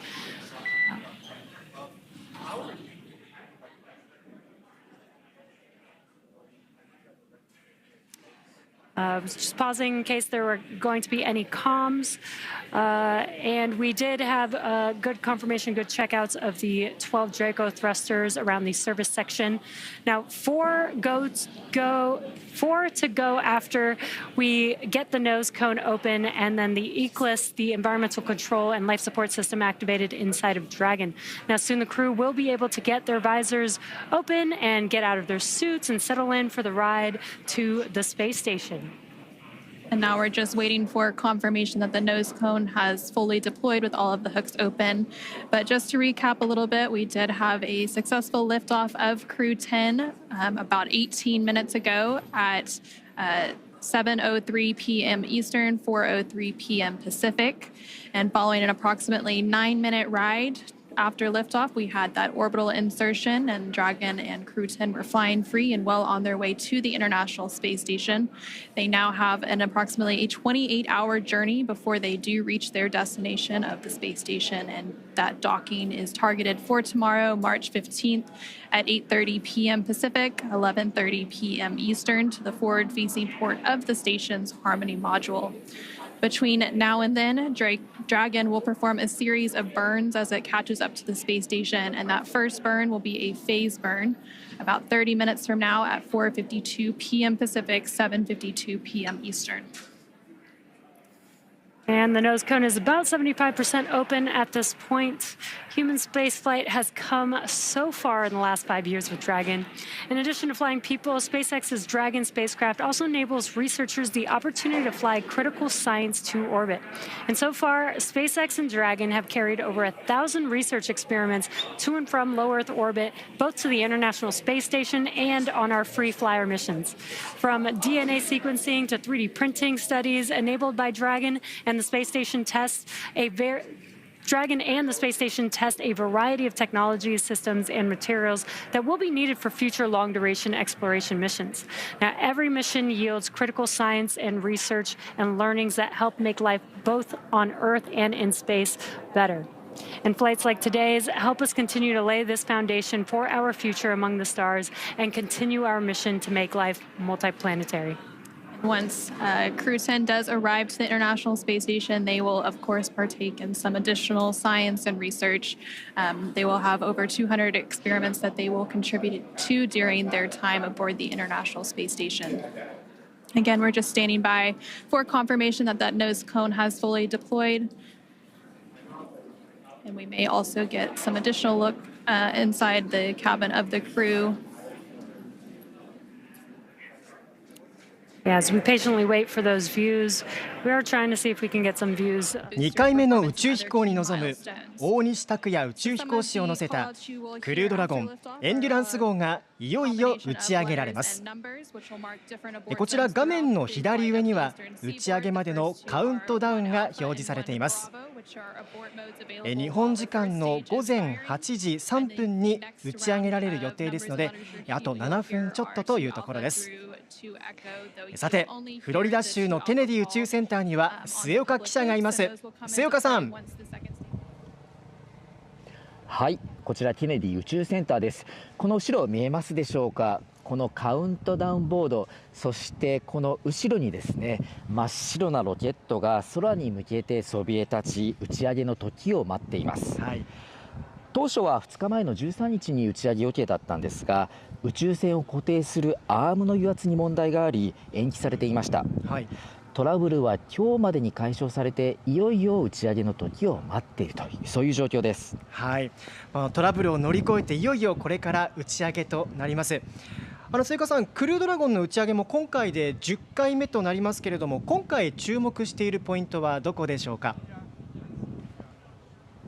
はい、そうなんです。今回の打ち上げなんですが、トランプ大統領とそしてスペース X を率いるイーロン・マスク氏の体制になって初めてのクルードラゴンの打ち上げとなります。実は今回の打ち上げはトランプ大統領によって最後に日程が前倒しになったとされているんです。後ほどお伝えしますが、今後のアメリカの宇宙政策もこの2人に左右されそうです。はい、宇宙を取り巻く世界情勢がこの2人でどう変化していくのかということですね。そういった側面からも今回の打ち上げについて後ほど解説をお願いします。さて末岡さん、そちらではこれまでにどんな動きがありましたでしょうか。はい、大西さんら宇宙飛行士4人は今から2時間45分ほど前にロケットの上部に搭載された宇宙船クルードラゴンに乗り込んでいます。私たちは今から3時間ほど前でしょうか、宇宙船に乗り込む大西さんがですね、車に乗るところを取材することができました。報道陣の前に姿を現したのは大西さんの他にアメリカ人女性飛行士が2人、アン・マクレインさんとニコル・エアーズさん、そしてロシア人の男性飛行士1人、キリル・ペスコフさんです。はい、大西さんはですね、とてもリラックスした表情で見送りに来た関係者や家族らに手を振り、テスラ車に乗り込みました。やはりテスラ車に乗るんですね。はい、そうなんです。で、この電気自動車にですね、2人ずつ乗り込んで発射台を目指すんですけれども、実はですね、この車のナンバープレートにメッセージが込められているんですけれども、分かりますでしょうか。はい、今表示されて、リフトオフと書かれてますかね。そうなんですよ。実はですね、このナンバープレート、アルファベットと数字の組み合わせなんですけれども、はいはい、今回はそのクルードラゴンの発射の10回目ということもあってですね、このよく見ると10という数字が入っているんです。はい、リフトオフ。でこれはよく見ると、そうです、英語で見るとリフト、つまり発射というこういった言葉遊びにもなっているんですね。なるほど。あと車内でかかる BGM もあるんですね。そうなんです。車内でかかる BGM も実はこのクルーが決めるそうなんです。で、大西さんはですね、ミュージカルが好きということで、はい、ウィキッドからデファインググラビティという曲をチョイスしたということなんですけれども、ミュージカル好きの橋口さん、これはどういう意味を持つ曲なんでしょうか。もちろん私このウィキッドという作品大好きですので、このディファインググラビティも知っています。日本語に直訳すると、重力に抗う的なところだと思うんで、まさにこの宇宙に向けて飛び立つにはぴったりの曲かと思います。すごい嬉しいですね。なるほどですね。で、今回来る4人はですね、1年半という長い間共にやはり訓練を積み重ねてきた方からなんでしょうか、お互い信頼感が強くてですね、とても絆の強いチームだというふうに私は横で見ていて感じました。確かにこの映像からも皆さんの和やかな雰囲気というのが伝わってきますよね。で、このクルードラゴンのクルーをまとめるのが大西さんということですけれども、大西さんはどんな方なんでしょうか。はい、今回登場する大西卓也宇宙飛行士はですね、1975年生まれの49歳です。大学卒業後には全日空でパイロットとして活躍し、2009年に宇宙飛行士として選抜されました。2016年にはロシアの宇宙船ソユーズで宇宙飛行し、国際宇宙ステーションにはおよそ4ヶ月滞在した経験を持っていて、今回が2回目の宇宙飛行と長期滞在になるんです。さらに大西さんは今回国際宇宙ステーションでは滞在期間の後半にですね、船長として長期滞在の指揮を執る予定です。国際宇宙ステーションの船長は若田光一さんと星出彰彦さんに次ぐ日本人で3人目となるんです。船長への就任が発表された際に大西さんは、チームの先頭でぐいぐいと引っ張っていくタイプではなく、むしろチームのメンバーにはのびのびと働いてもらって、自分は縁の下の力持ちとして全体を支えていくタイプのリーダーだと思っています。自分なりのスタイルで精一杯職務に当たりたいと思いますと抱負を語っています。なるほど、そうなんですね。あと大西さん、日本食が恋しくなるので、今回はたくさんの日本食を持っていく予定ということも話されてましたよね。そうですよね。今回はたくさん日本食を持っていって宇宙で食べるのを楽しみにしているというふうに事前の記者会見では話されてました。さあ、間もなくですね、今、カウントダウンが1分40秒切っています。今のところ準備は順調に進んでいて、予定通り午前8時3分に打ち上げられるということでよろしいですかね。はい、そうです。カウントダウン、今のところ準備は順調に進んでいます。パイロットのニコールさんはですね、クルー10を代表してこの旅を可能にしてくれた世界中の数えきれないほどの人を称えたいと思いますと、発射前に、感謝の言葉を述べています。はい、それではここで打ち上げ後の流れを見ておきたいと思います。打ち上げから2分29秒後に第1弾ロケットが分離されまして、その後すぐさま第2弾ロケットの燃焼が開始されます。そして打ち上げから7分39秒後に第1弾ロケットが地球に戻ってきます。次回以降の再利用のために回収されるということですので、こちらの映像はとても迫力があるかと思いますので楽しみです。見どころの一つです。そして打ち上げから12分後のにクルードラゴンが第2弾ロケットから分離して ISS と向かうことになります。この時点まで来れば打ち上げ成功と言えます。さあ、打ち上げまで30秒を切りましたので、ここからはしばらく現地の音のみでお伝えします。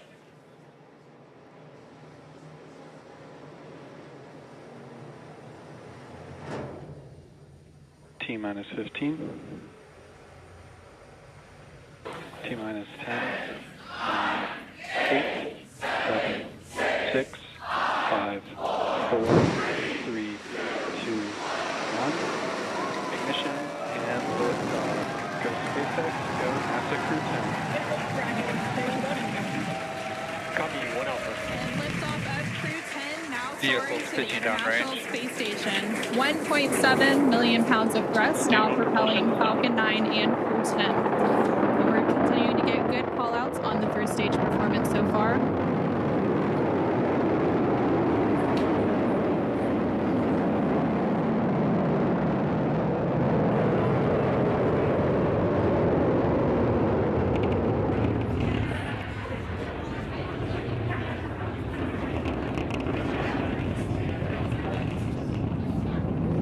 We're now 40 seconds into today's flight. 白い煙、それから、青い光線がこちらから確認できます。大西さんを乗せたロケットは白い煙を吐きながら宇宙へと向かっていってます。フロリダの大空にゆっくりゆっくりと今大西さんを乗せたロケット宇宙船クルードラゴンが向かっています。ちょうど今打ち上げから1分少しを経ちましたので、マックス Q ですね、最大のこの一番の空気の抵抗が多い状態を今抜けた段階です。今日のフロリダは青空でして、まだ下から宇宙の線のですね光が見えますね。そろそろ今赤い光が見えなくなって白い飛行機雲のような、雲が見えるような形になりました。地上から間もなく、大西さんを乗せたロケットが、見えなくなるかなというような状況です。大西さんを乗せたロケットは高く今空に上がっていっています。はい、まばゆい光を放ちながら一直線に宇宙に向かっている様子が確認できました。さて画面左下に2つの数字が表示されていますが、左側が速度、そして右側が高度です。今時速、もう3800キロといったところでしょうか。末岡さん、打ち上げを間近でご覧になっていたと思いますが、体感どうでしたでしょうか。はい、こちらだいたい5キロぐらい離れてるんですけれども、打ち上げからですねカウントダウンがゼロになってだいたい15秒ぐらい経った後にですね、とてつもないこの轟音と、そして衝撃ですね、空気が震えるような感じをこちらでも感じることができました。はい、周りの様子というのはどうでしたか。はい、周りの人たちもですね、意外と静かと言いますか、皆さんここ報道陣しかいないので、皆さんカメラを向けて撮影しているような姿が印象的でした。さて、こちら、第1弾ロケットが切り離されましたかね。今、はい、拍手もこちら、はい、完成してですかね、聞こえてきます。画面左側が第1弾ロケットに搭載されているカメラで、画面右側が第2弾ロケットに搭載されているカメラです。無事に第1弾ロケットが分離したということです。この後この第1弾ロケットは地球に戻ってきて回収されます。一方の第2弾ロケットは大気圏外でクルードラゴンから切り離されます。この後の見どころなんですけれども、打ち上げ後7分39秒後に第1弾ロケットが着陸しますので、そこが見どころとなります。切り離されたロケットがですね、逆噴射しながら垂直に着地します。さあ、その時間までしばらくありますので、ここからですね、トランプマスク体制でのアメリカの宇宙政策について末岡さんに聞いていきましょう。スペース X を率いるのは現在トランプ大統領の全幅の信頼を得ているイーロン・マスク氏ですけれども、アメリカでは今年1月トランプ大統領が就任して宇宙政策全体に何か変化はありましたでしょうか。はい、トランプ大統領は就任時の演説で宇宙飛行士を火星に送り星条旗を掲げると述べ、火星への意欲をにじませた一方、これまで進めてきた月面探査については言及しなかったんです。はい、トランプ氏は前回の政権で月面探査計画アルテミス計画を始めましたよね。日本人も月面に立てる話があったかと思いますが、これはトランプ氏の宇宙政策が転換したということなんでしょうか。はい、トランプ氏の1期目の2019年にはアメリカを再び偉大にするというスローガンのもと、人類を再び月に送るアルテミス計画が発表されました。当時はですね、トランプ政権の指示で計画を大幅に前倒しして2024年までに月の表面に宇宙飛行士を立たせる計画だったんです。アルテミス計画は3段階に分かれています。月探査のために開発された無人ロケットが22年11月に打ち上げられました。しかしこの後計画の遅れが続いていて、宇宙飛行士を乗せた月の上空までの往復は2026年4月以降、有人での月面着陸は27年半ば以降まで延期されているんです。当初の予定より3年以上遅れているんですね。なぜここまで遅れているんでしょうか。はい、やはり安全性の面でですね、まだ検証が必要なところがあるということなんですね。そして今回2期目を迎えたトランプ氏なんですけれども、就任式で月について言及しなかった理由について、アメリカメディアはイーロン・マスク氏の影響と分析しています。トランプ大統領の側近イーロン・マスク氏は、月面は気晴らしだ、我々はまっすぐ地球へ向かうと火星へのシフトを鮮明にしているため、トランプ氏はマスク氏に配慮して就任演説でも月面について言及せず火星を強調したというんです。さらにアメリカメディアによると、ホワイトハウスの執務室に置かれていた月の石がトランプ大統領になってから撤去されたらしいんですよね。なんかあからさまな感じがありますね。マスク氏の影響があるということですけれども、そもそもなぜマスク氏は月ではなく火星と言っているんでしょうか。はい、彼の究極的な目標は火星に人類を送り込むことなんです。火星へのステップとしてはまずは月にということだったのですが、時間もかかりますし、最初から火星を目指した方が効率的ではないかと考えたのかもしれません。一方でアルテミス計画で月を目指すロケットは巨大な推進力を持つ SLS ロケットです。マスク氏はボーイングが主体で開発している SLS ロケットがコストがかかりすぎることに懸念を表明しているとされています。政府効率化省を率いるマスク氏は連邦政府の人員削減などのコストカットに乗り出していますので、コストがかかるボーイングよりもちょうど今こちら轟音が聞こえました、はい、下段のロケットがですね、1段ロケットがちょうど、回収されたようです。ちょっとそちらで見てる映像と少しディレイがあると思うんですけれども、ちょうど今こちらでは着陸したようです。はい、今画面左側が第1段ロケット、こちらが、はい、地球に戻ってくる瞬間の映像、今こちらで流れております。はい、今、アームが開きまして、無事にこちら地球に戻ってきました。はい、こちら見どころの一つということでしたけれども、すごく綺麗に地球にすっと垂直に戻ってきました。はい、山場を一つ越えたところになりますね。ちょうど今話してましたけど、やはりこのスペース X というのはロケットを再利用するというのが一つの特徴ですので、やはりこのすごくコストがかかっているボーイングよりも、やっぱりマスク氏はですね、自らが率いるスペース X の方がこうやってより安価にロケットが開発できるというふうに考えているのかもしれません。ということは、そのマスク氏本人としては本音のところでは月探査のロケットもスペース X の方が優れていて、自分たちでやりたいというふうに思っているんでしょうか。そこはですね、ちょっと実際にスペース X は月面着陸用のロケットを開発中ではあるんですが、月探査でですね、スペース X が事業拡大を狙っているのか、やはり火星なのかというところの本意はマスク氏はそこははっきりこっちからはちょっと推測することはできず、わからないという形ですかね。なるほど。もしトランプ大統領がマスク氏のこの火星優先に同調した場合というのは、気になるのがそのアルテミス計画の行方なんですけれども、月面探査をめぐる状況というのも変わってきますでしょうか。そうですよね。月面探査をめぐっては、これまでアメリカと中国が激しく争っているんです。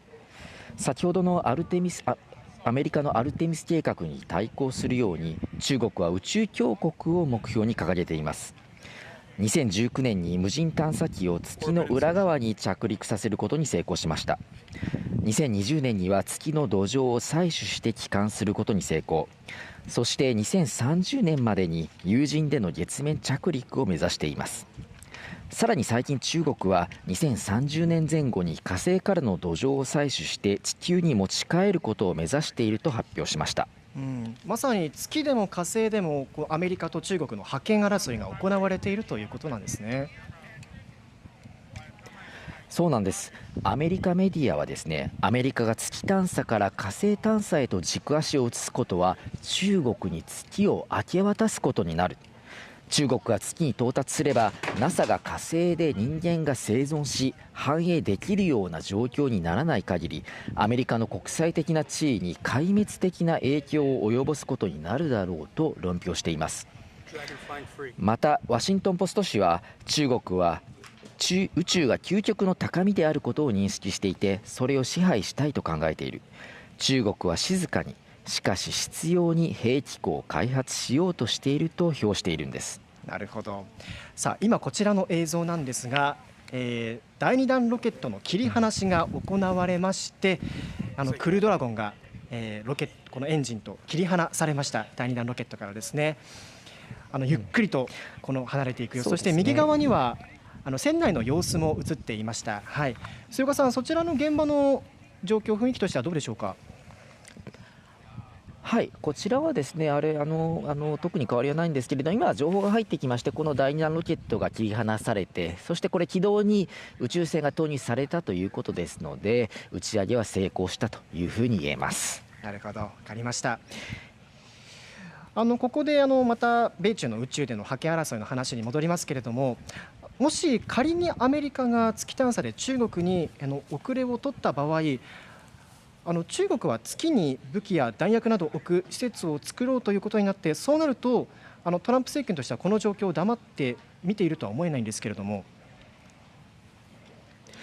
そうですよね。このトランプ氏はですね、就任後の1月27日にある大統領令にサインしたんです。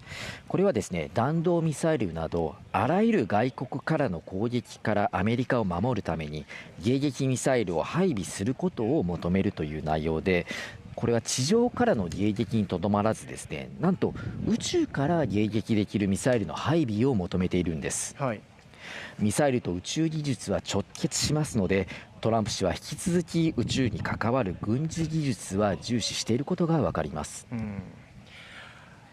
では末岡さん、今後の大西さんたちの予定というのはどうなっていますでしょうか。はい、大西飛行士を乗せたクルードラゴンはちょうど今無事軌道に投入されたという形ですので、これから28時間半後に ISS 国際宇宙ステーションとドッキングする予定です。大西さんはおよそ半年間滞在する予定で、滞在期間の後半を ISS 船長としてクルーたちの舵を取る形となります。はい、この ISS ではさまざまな実験が予定されているんですよね。はい、ISS にある日本の実験と希望では、月や火星の宇宙探査に向けたさまざまな実験が行われる予定です。宇宙での火災の安全性を向上させるために無重力の環境で燃焼実験を行ったり、宇宙環境ががん治療薬にどのような効果をもたらすのか、これはですね、ハエを使って実験を行ったりする予定ということなんです。はい、じゃあハエも一緒に宇宙まで行ってるってことですか。そうなんですよ。これ生きたハエを宇宙に運ぶという形なので、特殊な飼育容器に入れて運ばれるそうなんですよね。はい、他にもやはり宇宙空間で人間が出すこの二酸化炭素ですね、これを除去するこの技術の実験の行われるそうです。打ち上げ自体は成功ということで、これからクルードラゴンは ISS に向かうということですね。はい、現在宇宙ステーションは当初ですね、1週間程度だった予定が9ヶ月以上ですね、滞在期間が延びているクルーがこの ISS に2人いるんです。はい、かなり滞在期間が延びてますけれども、どういうことでしょうか。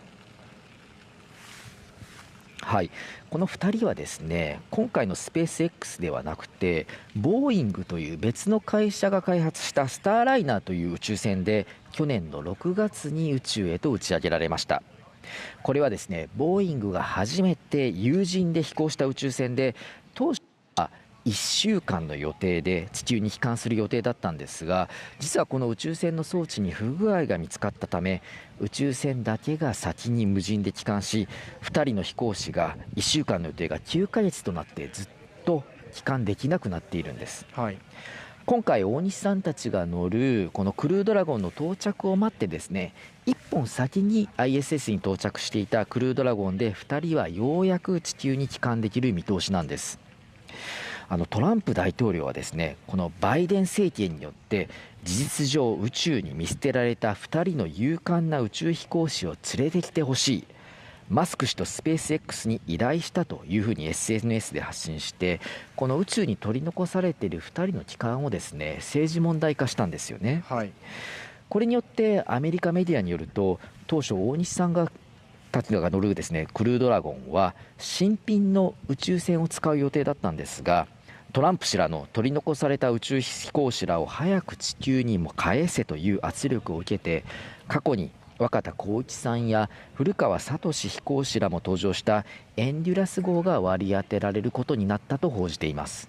なるほど。そのトランプ氏の圧力、働きかけで宇宙船が変更されてスケジュールが前倒しになったということなんですね。でそれをこのバイデン政権の時はそれ自体行わなかったからトランプ氏は批判しているということなんですね。さてトランプ政権では月から火星へのシフトで遅れが出ているアルテミス計画、今後どうなると考えられますでしょうか。はい、イーロン・マスク氏はですね、先に火星を目指すとしていますが、そう簡単に来そうはありません。アメリカメディアは NASA の予算を承認する議会の支持は得られないだろうとしています。NASA のネルソン前長官は、まずは月に行くべきだ、走る前に歩くことを学ばなければならないと述べています。というのも月への往復には1週間以上かかるのに対し、火星を往復するにはですね3年かかるとされているんです。月の南極付近には水があるとされていますし、また月の重力はですね地球の6分の1なので、月からの方がロケットを打ち上げやすいなどの理由で、火星への中継地点として月が重要であるという見方が大勢を占めているんですね。アルテミス計画では第4弾として月の上空に新たな宇宙ステーションを建設する予定もあるんです。壮大な計画ですね。はい、アルテミス計画には日本も参画していて、日本人宇宙飛行士2人が2028年以降に月面に降り立つ可能性があります。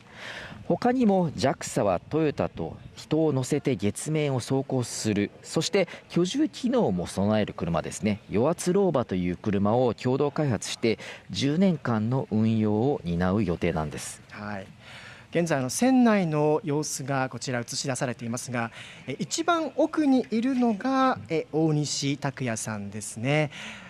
今、4人こちら船内にいますけれども、正面にはタッチパネルがありまして、こちらも、完全自動の宇宙船ということですね。先ほど大西さんがですね、機内で話した言葉がこちらにも伝わってきました。日本の皆様ありがとうございます。これからの国際宇宙ステーション滞在を楽しみたいと思いますというふうに、この宇宙船の中で話したという情報が入ってきております。ありがとうございます。本当に宇宙でも元気にやっていただきたいですけれども、今回の打ち上げもアルテミス計画だったりアメリカの宇宙政策全体から見ると、またどういう位置づけになるのか、今後分かっていくのかもしれませんね。宇宙開発の動き、これからも目が離せないと思います。以上、ケネディ宇宙センターの末岡記者とお伝えしました。末岡さん、ありがとうございました。ありがとうございました。9年ぶり2回目の宇宙飛行に臨む大西拓也宇宙飛行士を乗せたクルードラゴンエンデュランス号がいよいよ打ち上げられます。こちら画面の左上には打ち上げまでのカウントダウンが表示されています。日本時間の午前8時3分に打ち上げられる予定ですので、あと7分ちょっとというところです。さて、フロリダ州のケネディ宇宙センターには末岡記者がいます。末岡さん。はい、こちらケネディ宇宙センターです。この後ろ見えますでしょうか。このカウントダウンボード、そしてこの後ろにですね、真っ白なロケットが空に向けてそびえ立ち、打ち上げの時を待っています。当初は2日前の13日に打ち上げ予定だったんですが、宇宙船を固定するアームの油圧に問題があり延期されていました。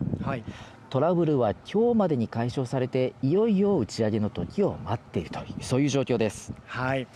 トラブルを乗り越えていよいよこれから打ち上げとなります。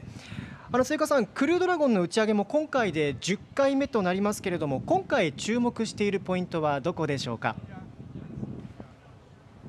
はい、そうなんです。今回の打ち上げなんですが、トランプ大統領とそしてスペース X を率いるイーロン・マスク氏の体制になって初めてのクルードラゴンの打ち上げとなります。実は今回の打ち上げはトランプ大統領によって最後に日程が前倒しになったとされているんです。後ほどお伝えしますが、今後のアメリカの宇宙政策もこの2人に左右されそうです。宇宙を取り巻く世界情勢がこの2人でどう変化していくのかということですね。そういった側面からも今回の打ち上げについて後ほど解説をお願いします。さて末岡さん、そちらではこれまでにどんな動きがありましたでしょうか。はい、大西さんら宇宙飛行士4人は今から2時間45分ほど前にロケットの上部に搭載された宇宙船クルードラゴンに乗り込んでいます。私たちは今から3時間ほど前でしょうか、宇宙船に乗り込む大西さんがですね、車に乗るところを取材することができました。報道陣の前に姿を現したのは大西さんの他にアメリカ人女性飛行士が2人、アン・マクレインさんとニコル・エアーズさん、そしてロシア人の男性飛行士1人、キリル・ペスコフさんです。大西さんはですね、とてもリラックスした表情で見送りに来た関係者や家族らに手を振り、テスラ車に乗り込みました。やはりテスラ車に乗るんですね。はい、そうなんです。で、この電気自動車にですね、2人ずつ乗り込んで発射台を目指すんですけれども、実はですね、この車のナンバープレートにメッセージが込められているんですけれども、分かりますでしょうか。今表示されて、リフトオフと書かれてますかね。そうなんですよ。実はですね、このナンバープレート、アルファベットと数字の組み合わせなんですけれども、今回はそのクルードラゴンの発射の10回目ということもあってですね、このよく見ると10という数字が入っているんです。リフトオフ。でこれはよく見ると、そうです、英語で見るとリフト、つまり発射というこういった言葉遊びにもなっているんですね。なるほど。あと車内でかかる BGM もあるんですね。そうなんです。車内でかかる BGM も実はこのクルーが決めるそうなんです。で、大西さんはですね、ミュージカルが好きということで、ウィキッドからデファインググラビティという曲をチョイスしたということなんですけれども、ミュージカル好きの橋口さん、これはどういう意味を持つ曲なんでしょうか。もちろん私このウィキッドという作品大好きですので、このディファインググラビティも知っています。日本語に直訳すると、重力に抗う的なところだと思うんで、まさにこの宇宙に向けて飛び立つにはぴったりの曲かと思います。すごい嬉しいですね。なるほどですね。で、今回来る4人はですね、1年半という長い間、ともにやはり訓練を積み重ねてきた方からなんでしょうか、お互い信頼感が強くてですね、とても絆の強いチームだというふうに私は横で見ていて感じました。確かにこの映像からも皆さんの和やかな雰囲気というのが伝わってきますよね。で、このクルードラゴンのクルーをまとめるのが大西さんということですけれども、大西さんはどんな方なんでしょうか。はい、今回登場する大西卓也宇宙飛行士はですね、1975年生まれの49歳です。大学卒業後には全日空でパイロットとして活躍し、2009年に宇宙飛行士として選抜されました。2016年にはロシアの宇宙船ソユーズで宇宙飛行し、国際宇宙ステーションにはおよそ4ヶ月滞在した経験を持っていて、今回が2回目の宇宙飛行と長期滞在になるんです。さらに大西さんは今回国際宇宙ステーションでは滞在期間の後半にですね、船長として長期滞在の指揮を執る予定です。国際宇宙ステーションの船長は若田光一さんと星出彰彦さんに次ぐ日本人で3人目となるんです。船長への就任が発表された際に大西さんは、チームの先頭でぐいぐいと引っ張っていくタイプではなく、むしろチームのメンバーにはのびのびと働いてもらって、自分は縁の下の力持ちとして全体を支えていくタイプのリーダーだと思っています。自分なりのスタイルで精一杯職務に当たりたいと思いますと抱負を語っています。なるほど、そうなんですね。あと大西さん、日本食が恋しくなるので、今回はたくさんの日本食を持っていく予定ということも話されてましたよね。そうですよね。今回はたくさん日本食を持っていって宇宙で食べるのを楽しみにしているというふうに事前の記者会見では話されてました。さあ、間もなくですね、今、カウントダウンが1分40秒切っています。今のところ準備は順調に進んでいて、予定通り午前8時3分に打ち上げられるということでよろしいですかね。はい、そうです。カウントダウン、今のところ準備は順調に進んでいます。パイロットのニコールさんはですね、クルー10を代表してこの旅を可能にしてくれた世界中の数えきれないほどの人を称えたいと思いますと発射前に、感謝の言葉を述べています。はい、それではここで打ち上げ後の流れを見ておきたいと思います。打ち上げから2分29秒後に第1弾ロケットが分離されまして、その後すぐさま第2弾ロケットの燃焼が開始されます。そして打ち上げから7分39秒後に第1弾ロケットが地球に戻ってきます。次回以降の再利用のために回収されるということですので、こちらの映像はとても迫力があるかと思いますので楽しみです。見どころの一つです。そして打ち上げから12分後のにクルードラゴンが第2弾ロケットから分離して ISS と向かうことになります。この時点まで来れば打ち上げ成功と言えます。さあ、打ち上げまで30秒を切りましたので、ここからはしばらく現地の音のみでお伝えします。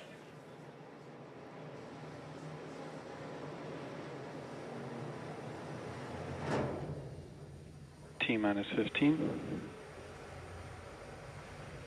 T-minus 10, 8, 7, 6, 5, 4, 3, 2, 1. Ignition and liftoff. Go SpaceX, go NASA Crew 10. Copy 1 Alpha. And liftoff of Crew 10 now Vehicle soaring to the pitching International downrange. Space Station. 1.7 million pounds of thrust now propelling Falcon 9 and Crew 10. And we're continuing to get good call-outs on the first stage performance so far.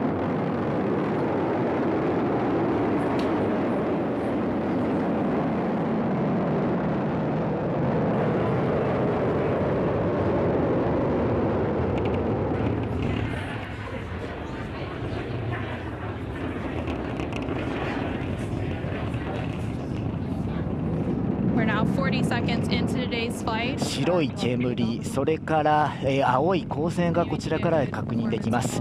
大西さんを乗せたロケットは白い煙を吐きながら宇宙へと向かっていってます。フロリダの大空にゆっくりゆっくりと今大西さんを乗せたロケット宇宙船クルードラゴンが向かっています。ちょうど今打ち上げから1分少しを経ちましたのでマックス級ですね、最大のこの一番の空気の抵抗が多い状態を今抜けた段階です。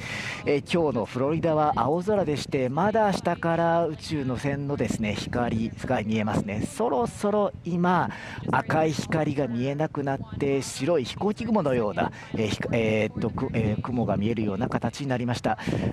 地上から間もなく、大西さんを乗せたロケットが、見えなくなるかなというような状況です。大西さんを乗せたロケットは高く今空に上がっていっています。はい、まばゆい光を放ちながら一直線に宇宙に向かっている様子が確認できました。さて画面左下に2つの数字が表示されていますが、左側が速度、そして右側が高度です。今時速もう3800キロといったところでしょうか。末岡さん、打ち上げを間近でご覧になっていたと思いますが、体感どうでしたでしょうか。はい、こちらだいたい5キロぐらい離れてるんですけれども、打ち上げからですねカウントダウンが0になってだいたい15秒ぐらい経った後にですね、とてつもないこの轟音と、そして衝撃ですね、空気が震えるような感じをこちらでも感じることができました。はい、周りの様子というのはどうでしたか。はい、周りの人たちもですね意外と静かといいますか、皆さんここは報道陣しかいないので、皆さんカメラを向けて撮影しているような姿が印象的でした。さてこちら、第1弾ロケットが切り離されましたかね。今、はい、拍手もこちら、はい、完成してですかね、聞こえてきます。画面左側が第1弾ロケットに搭載されているカメラで、画面右側が第2弾ロケットに搭載されているカメラです。無事に第1弾ロケットが分離したということです。この後この第1弾ロケットは地球に戻ってきて回収されます。一方の第2弾ロケットは大気圏外でクルードラゴンから切り離されます。この後の見どころなんですけれども、打ち上げ後7分39秒後に第1弾ロケットが着陸しますので、そこが見どころとなります。切り離されたロケットがですね逆噴射しながら垂直に着地します。さあ、その時間までしばらくありますので、ここからですねトランプマスク体制でのアメリカの宇宙政策について末岡さんに聞いていきましょう。スペース X を率いるのは現在トランプ大統領の全幅の信頼を得ているイーロン・マスク氏ですけれども、アメリカでは今年1月トランプ大統領が就任して宇宙政策全体に何か変化はありましたでしょうか。はい、トランプ大統領は就任時の演説で宇宙飛行士を火星に送り星条旗を掲げると述べ、火星への意欲をにじませた一方、これまで進めてきた月面探査については言及しなかったんです。はい、トランプ氏は前回の政権で月面探査計画アルテミス計画を始めましたよね。日本人も月面に立てる話があったかと思いますが、これはトランプ氏の宇宙政策が転換したということなんでしょうか。はい、トランプ氏の1期目の2019年にはアメリカを再び偉大にするというスローガンのもと、人類を再び月に送るアルテミス計画が発表されました。当時はですね、トランプ政権の指示で計画を大幅に前倒しして2024年までに月の表面に宇宙飛行士を立たせる計画だったんです。アルテミス計画は3段階に分かれています。月探査のために開発された無人ロケットが22年11月に打ち上げられました。しかしこの後計画の遅れが続いていて、宇宙飛行士を乗せた月の上空までの往復は2026年4月以降、有人での月面着陸は27年半ば以降まで延期されているんです。当初の予定より3年以上遅れているんですね。なぜここまで遅れているんでしょうか。はい、やはり安全性の面でですね、まだ検証が必要なところがあるということなんですね。そして今回2期目を迎えたトランプ氏なんですけれども、就任式で月について言及しなかった理由について、アメリカメディアはイーロン・マスク氏の影響と分析しています。トランプ大統領の側近イーロン・マスク氏は、月面は気晴らしだ、我々はまっすぐ地球へ向かうと火星へのシフトを鮮明にしているため、トランプ氏はマスク氏に配慮して就任演説でも月面について言及せず火星を強調したというんです。さらにアメリカメディアによると、ホワイトハウスの執務室に置かれていた月の石がトランプ大統領になってから撤去されたらしいんですよね。なんかあからさまな感じがありますね。マスク氏の影響があるということですけれども、そもそもなぜマスク氏は月ではなく火星と言っているんでしょうか。はい、彼の究極的な目標は火星に人類を送り込むことなんです。火星へのステップとしてはまずは月にということだったのですが、時間もかかりますし、最初から火星を目指した方が効率的ではないかと考えたのかもしれません。一方でアルテミス計画で月を目指すロケットは巨大な推進力を持つ SLS ロケットです。マスク氏はボーイングが主体で開発している SLS ロケットがコストがかかりすぎることに懸念を表明しているとされています。政府効率化省を率いるマスク氏は、連邦政府の人員削減などのコストカットに乗り出していますので、コストがかかるボーイングよりもちょうど今こちら轟音が聞こえました。はい、下段のロケットがですね、一段ロケットがちょうど、回収されたようです。ちょっとそちらで見てる映像と少しディレイがあると思うんですけれども、ちょうど今こちらでは着陸したようです。はい、今画面左側が第一段ロケット、こちらが、はい、地球に戻ってくる瞬間の映像、今こちらで流れております。はい、今、アームが開きまして、無事にこちら地球に戻ってきました。はい、こちら見どころの一つということでしたけれども、すごく綺麗に地球にすっと垂直に戻ってきました。はい、山場を一つ越えたところになりますね。ちょうど今話してましたけど、やはりこのスペース X というのはロケットを再利用するというのが一つの特徴ですので、やはりこのすごくコストがかかっているボーイングよりも、やっぱりマスク氏はですね、自らが率いるスペース X の方がこうやってより安価にロケットが開発できるというふうに考えているのかもしれません。ということは、そのマスク氏本人としては本音のところでは月探査のロケットもスペース X の方が優れていて、自分たちでやりたいというふうに思っているんでしょうか。そこはですね、ちょっと実際にスペース X は月面着陸用のロケットを開発中ではあるんですが、月探査でですね、スペース X が事業拡大を狙っているのか、やはり火星なのかというところの本意は、マスク氏はそこははっきりこっちからはちょっと推測することはできず、わからないという形ですかね。なるほど。もしトランプ大統領がマスク氏のこの火星優先に同調した場合というのは、気になるのがそのアルテミス計画の行方なんですけれども、月面探査をめぐる状況というのも変わってきますでしょうか。そうですよね。月面探査をめぐっては、これまでアメリカと中国が激しく争っているんです。先ほどのアルテミスアメリカのアルテミス計画に対抗するように、中国は宇宙強国を目標に掲げています。2019年に無人探査機を月の裏側に着陸させることに成功しました。2020年には月の土壌を採取して帰還することに成功。そして2030年までに有人での月面着陸を目指しています。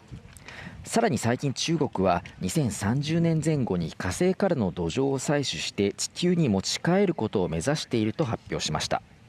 まさに月でも火星でもアメリカと中国の覇権争いが行われているということなんですね。そうなんです。アメリカメディアはですね、アメリカが月探査から火星探査へと軸足を移すことは中国に月を明け渡すことになる。中国が月に到達すれば NASA が火星で人間が生存し繁栄できるような状況にならない限り、アメリカの国際的な地位に壊滅的な影響を及ぼすことになるだろうと論評しています。またワシントンポスト紙は、中国は宇宙が究極の高みであることを認識していて、それを支配したいと考えている。中国は静かにしかし執拗に兵器庫を開発しようとしていると評しているんです。なるほど。さあ、今こちらの映像なんですが、第2段ロケットの切り離しが行われまして、クルードラゴンが、このエンジンと切り離されました。第2段ロケットからですね、ゆっくりと離れていくよ、そして右側には船内の様子も映っていました。はい、末岡さん、そちらの現場の状況、雰囲気としてはどうでしょうか。はい、こちらはですね、特に変わりはないんですけれど、今情報が入ってきまして、この第2段ロケットが切り離されて、そしてこれ軌道に宇宙船が投入されたということですので、打ち上げは成功したというふうに言えます。なるほど、分かりました。ここでまた米中の宇宙での覇権争いの話に戻りますけれども、もし仮にアメリカが月探査で中国に遅れを取った場合、中国は月に武器や弾薬などを置く施設を作ろうということになって、そうなるとトランプ政権としてはこの状況を黙って見ているとは思えないんですけれども。そうですよね。このトランプ氏はですね、就任後の1月27日にある大統領令にサインしたんです。これはですね、弾道ミサイルなどあらゆる外国からの攻撃からアメリカを守るために迎撃ミサイルを配備することを求めるという内容で、これは地上からの迎撃にとどまらずですね、なんと宇宙から迎撃できるミサイルの配備を求めているんです。はい、ミサイルと宇宙技術は直結しますので、トランプ氏は引き続き宇宙に関わる軍事技術は重視していることが分かります。では末岡さん、今後の大西さんたちの予定というのはどうなっていますでしょうか。はい、大西飛行士を乗せたクルードラゴンはちょうど今無事軌道に投入されたという形ですので、これから28時間半後に ISS 国際宇宙ステーションとドッキングする予定です。大西さんはおよそ半年間滞在する予定で、滞在期間の後半を ISS 船長としてクルーたちの舵を取る形となります。はい、この ISS ではさまざまな実験が予定されているんですよね。はい、ISS にある日本の実験と希望では、月や火星の宇宙探査に向けたさまざまな実験が行われる予定です。宇宙での火災の安全性を向上させるために、無重力の環境で燃焼実験を行ったり、宇宙環境ががん治療薬にどのような効果をもたらすのか、これはですね、ハエを使って実験を行ったりする予定ということなんです。はい、じゃあハエも一緒に宇宙まで行ってるってことですか。そうなんですよ。これ生きたハエを宇宙に運ぶという形なので、特殊な飼育容器に入れて運ばれるそうなんですよね。はい、他にもやはり宇宙空間で人間が出すこの二酸化炭素ですね、これを除去するこの技術の実験の行われるそうです。打ち上げ自体は成功ということで、これからクルードラゴンは ISS に向かうということですね。はい、現在宇宙ステーションは当初ですね、1週間程度だった予定が9ヶ月以上ですね、滞在期間が延びているクルーがこの ISS に2人いるんです。はい、かなり滞在期間が延びてますけれども、どういうことでしょうか。はい、この2人はですね、今回のスペース X ではなくて、ボーイングという別の会社が開発したスターライナーという宇宙船で去年の6月に宇宙へと打ち上げられました。これはですね、ボーイングが初めて有人で飛行した宇宙船で、当初は1週間の予定で地球に帰還する予定だったんですが、実はこの宇宙船の装置に不具合が見つかったため、宇宙船だけが先に無人で帰還し、2人の飛行士が1週間の予定が9ヶ月となってずっと帰還できなくなっているんです。はい、今回大西さんたちが乗るこのクルードラゴンの到着を待ってですね、1本先に ISS に到着していたクルードラゴンで2人はようやく地球に帰還できる見通しなんです。トランプ大統領はですね、このバイデン政権によって事実上宇宙に見捨てられた2人の勇敢な宇宙飛行士を連れてきてほしい、マスク氏とスペース X に依頼したというふうに SNS で発信して、この宇宙に取り残されている2人の帰還をですね、政治問題化したんですよね。はい、これによってアメリカメディアによると、当初大西さんたちが乗るですね、クルードラゴンは新品の宇宙船を使う予定だったんですが、トランプ氏らの取り残された宇宙飛行士らを早く地球にも返せという圧力を受けて、過去に若田光一さんや古川聡飛行士らも登場したエンデュラス号が割り当てられることになったと報じています。なるほど。そのトランプ氏の圧力、働きかけで宇宙船が変更されてスケジュールが前倒しになったということなんですね。でそれをこのバイデン政権の時はそれ自体行わなかったからトランプ氏は批判しているということなんですね。さてトランプ政権では月から火星へのシフトで遅れが出ているアルテミス計画、今後どうなると考えられますでしょうか。はい、イーロン・マスク氏はですね、先に火星を目指すとしていますが、そう簡単に来そうはありません。アメリカメディアは NASA の予算を承認する議会の支持は得られないだろうとしています。NASA のネルソン前長官は、まずは月に行くべきだ、走る前に歩くことを学ばなければならないと述べています。というのも、月への往復には1週間以上かかるのに対し、火星を往復するにはですね、3年かかるとされているんです。月の南極付近には水があるとされていますし、また月の重力はですね、地球の6分の1なので、月からの方がロケットを打ち上げやすいなどの理由で、火星への中継地点として月が重要であるという見方が大勢を占めているんですね。アルテミス計画では第4弾として月の上空に新たな宇宙ステーションを建設する予定もあるんです。壮大な計画ですね。はい、アルテミス計画には日本も参画していて、日本人宇宙飛行士2人が2028年以降に月面に降り立つ可能性があります。他にも JAXA はトヨタと人を乗せて月面を走行する、そして居住機能も備える車ですね、与圧ローバという車を共同開発して10年間の運用を担う予定なんです。はい、現在船内の様子がこちら映し出されていますが、一番奥にいるのが大西拓也さんですね。今、4人こちら船内にいますけれども、正面にはタッチパネルがありまして、こちらも、完全自動の宇宙船ということですね。先ほど大西さんがですね、機内で話した言葉がこちらにも伝わってきました。日本の皆様ありがとうございます。これからの国際宇宙ステーション滞在を楽しみたいと思いますというふうに、この宇宙船の中で話したという情報が入ってきております。ありがとうございます。本当に宇宙でも元気にやっていただきたいですけれども、今回の打ち上げもアルテミス計画だったりアメリカの宇宙政策全体から見ると、またどういう位置づけになるのか、今後分かっていくのかもしれませんね。宇宙開発の動き、これからも目が離せないと思います。以上、ケネディ宇宙センターの末岡記者とお伝えしました。末岡さん、ありがとうございました。ありがとうございました。9年ぶり2回目の宇宙飛行に臨む大西卓哉宇宙飛行士を乗せたクルードラゴンエンデュランス号がいよいよ打ち上げられます。こちら画面の左上には打ち上げまでのカウントダウンが表示されています。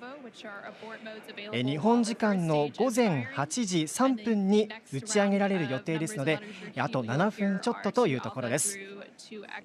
さて、フロリダ州のケネディ宇宙センターには末岡記者がいます。末岡さん。はい、こちらケネディ宇宙センターです。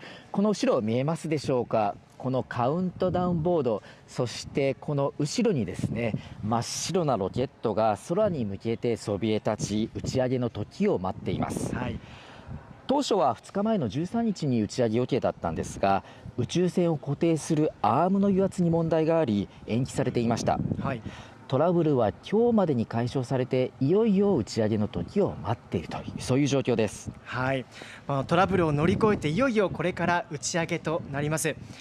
末岡さん、クルードラゴンの打ち上げも今回で10回目となりますけれども、今回注目しているポイントはどこでしょうか。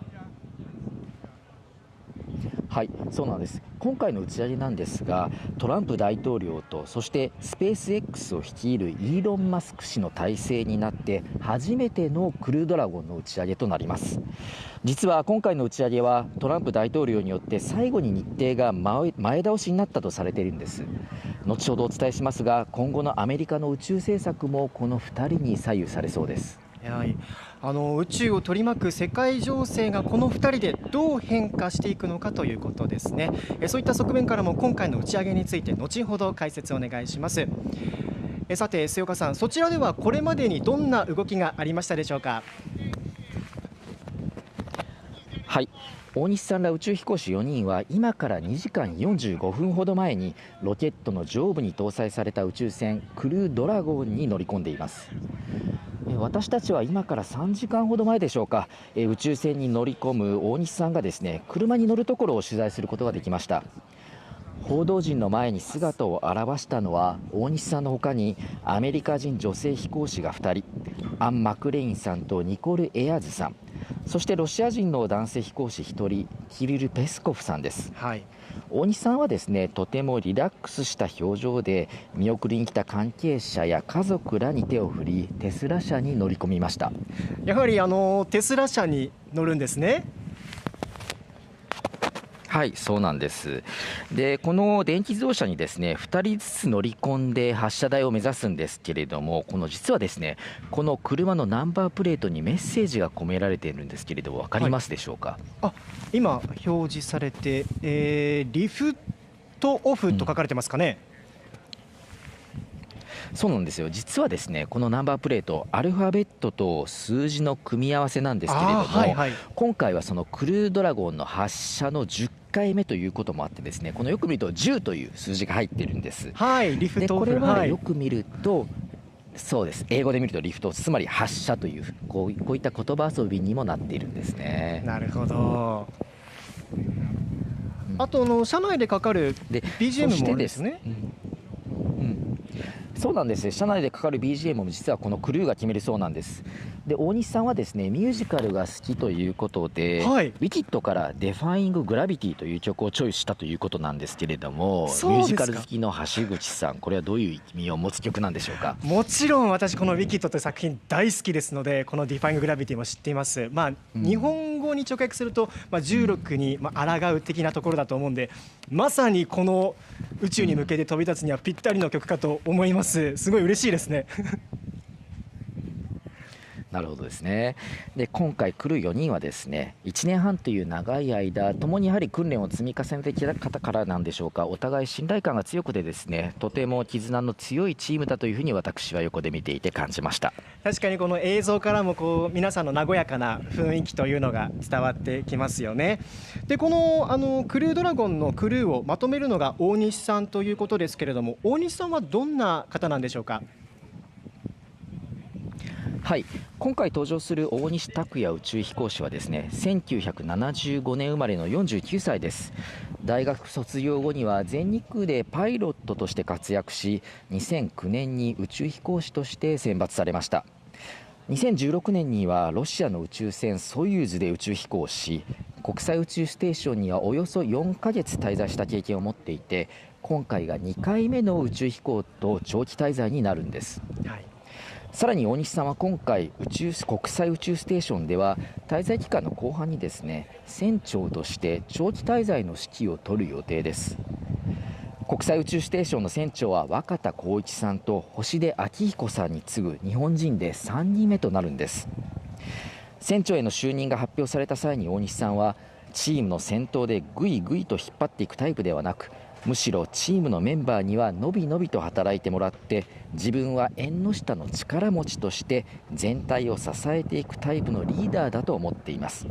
自分なりのスタイルで精一杯職務に当たりたいと思いますと抱負を語っています。なるほど、そうなんですね。あと大西さん、日本食が恋しくなるので、今回はたくさんの日本食を持っていく予定ということも話されてましたよね。そうですよね。今回はたくさん日本食を持っていって宇宙で食べるのを楽しみにしているというふうに事前の記者会見では話されてました。さあ、間もなくですね、今、カウントダウンが1分40秒切っています。今のところ準備は順調に進んでいて、予定通り午前8時3分に打ち上げられるということでよろしいですかね。はい、そうです。カウントダウン、今のところ準備は順調に進んでいます。パイロットのニコールさんはですね、クルー10を代表してこの旅を可能にしてくれた世界中の数えきれないほどの人を称えたいと思いますと発射前に、感謝の言葉を述べています。はい、それではここで打ち上げ後の流れを見ておきたいと思います。打ち上げから2分29秒後に第1弾ロケットが分離されまして、その後すぐさま第2弾ロケットの燃焼が開始されます。そして打ち上げから7分39秒後に第1弾ロケットが地球に戻ってきます。次回以降の再利用のために回収されるということですので、こちらの映像はとても迫力があるかと思いますので楽しみです。見どころの一つです。そして打ち上げから12分後にクルードラゴンが第2弾ロケットから分離して ISS と向かうことになります。この時点まで来れば打ち上げ成功と言えます。さあ、打ち上げまで30秒を切りましたので、ここからはしばらく現地の音のみでお伝えします。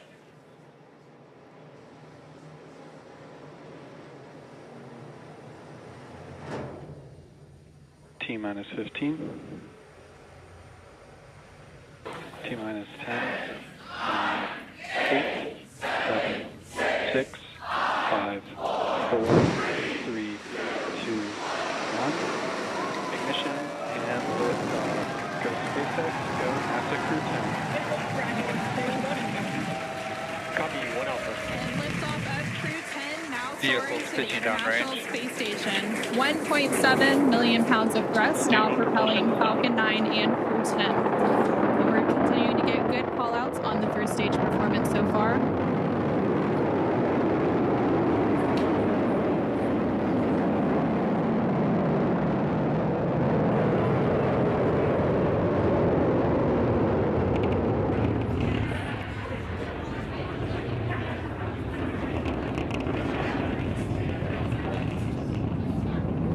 We're now 40 seconds into today's flight. 白い煙、それから、青い光線がこちらから確認できます。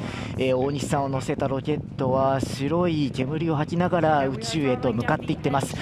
フロリダの大空にゆっくりゆっくりと今大西さんを乗せたロケット、宇宙船クルードラゴンが向かっています。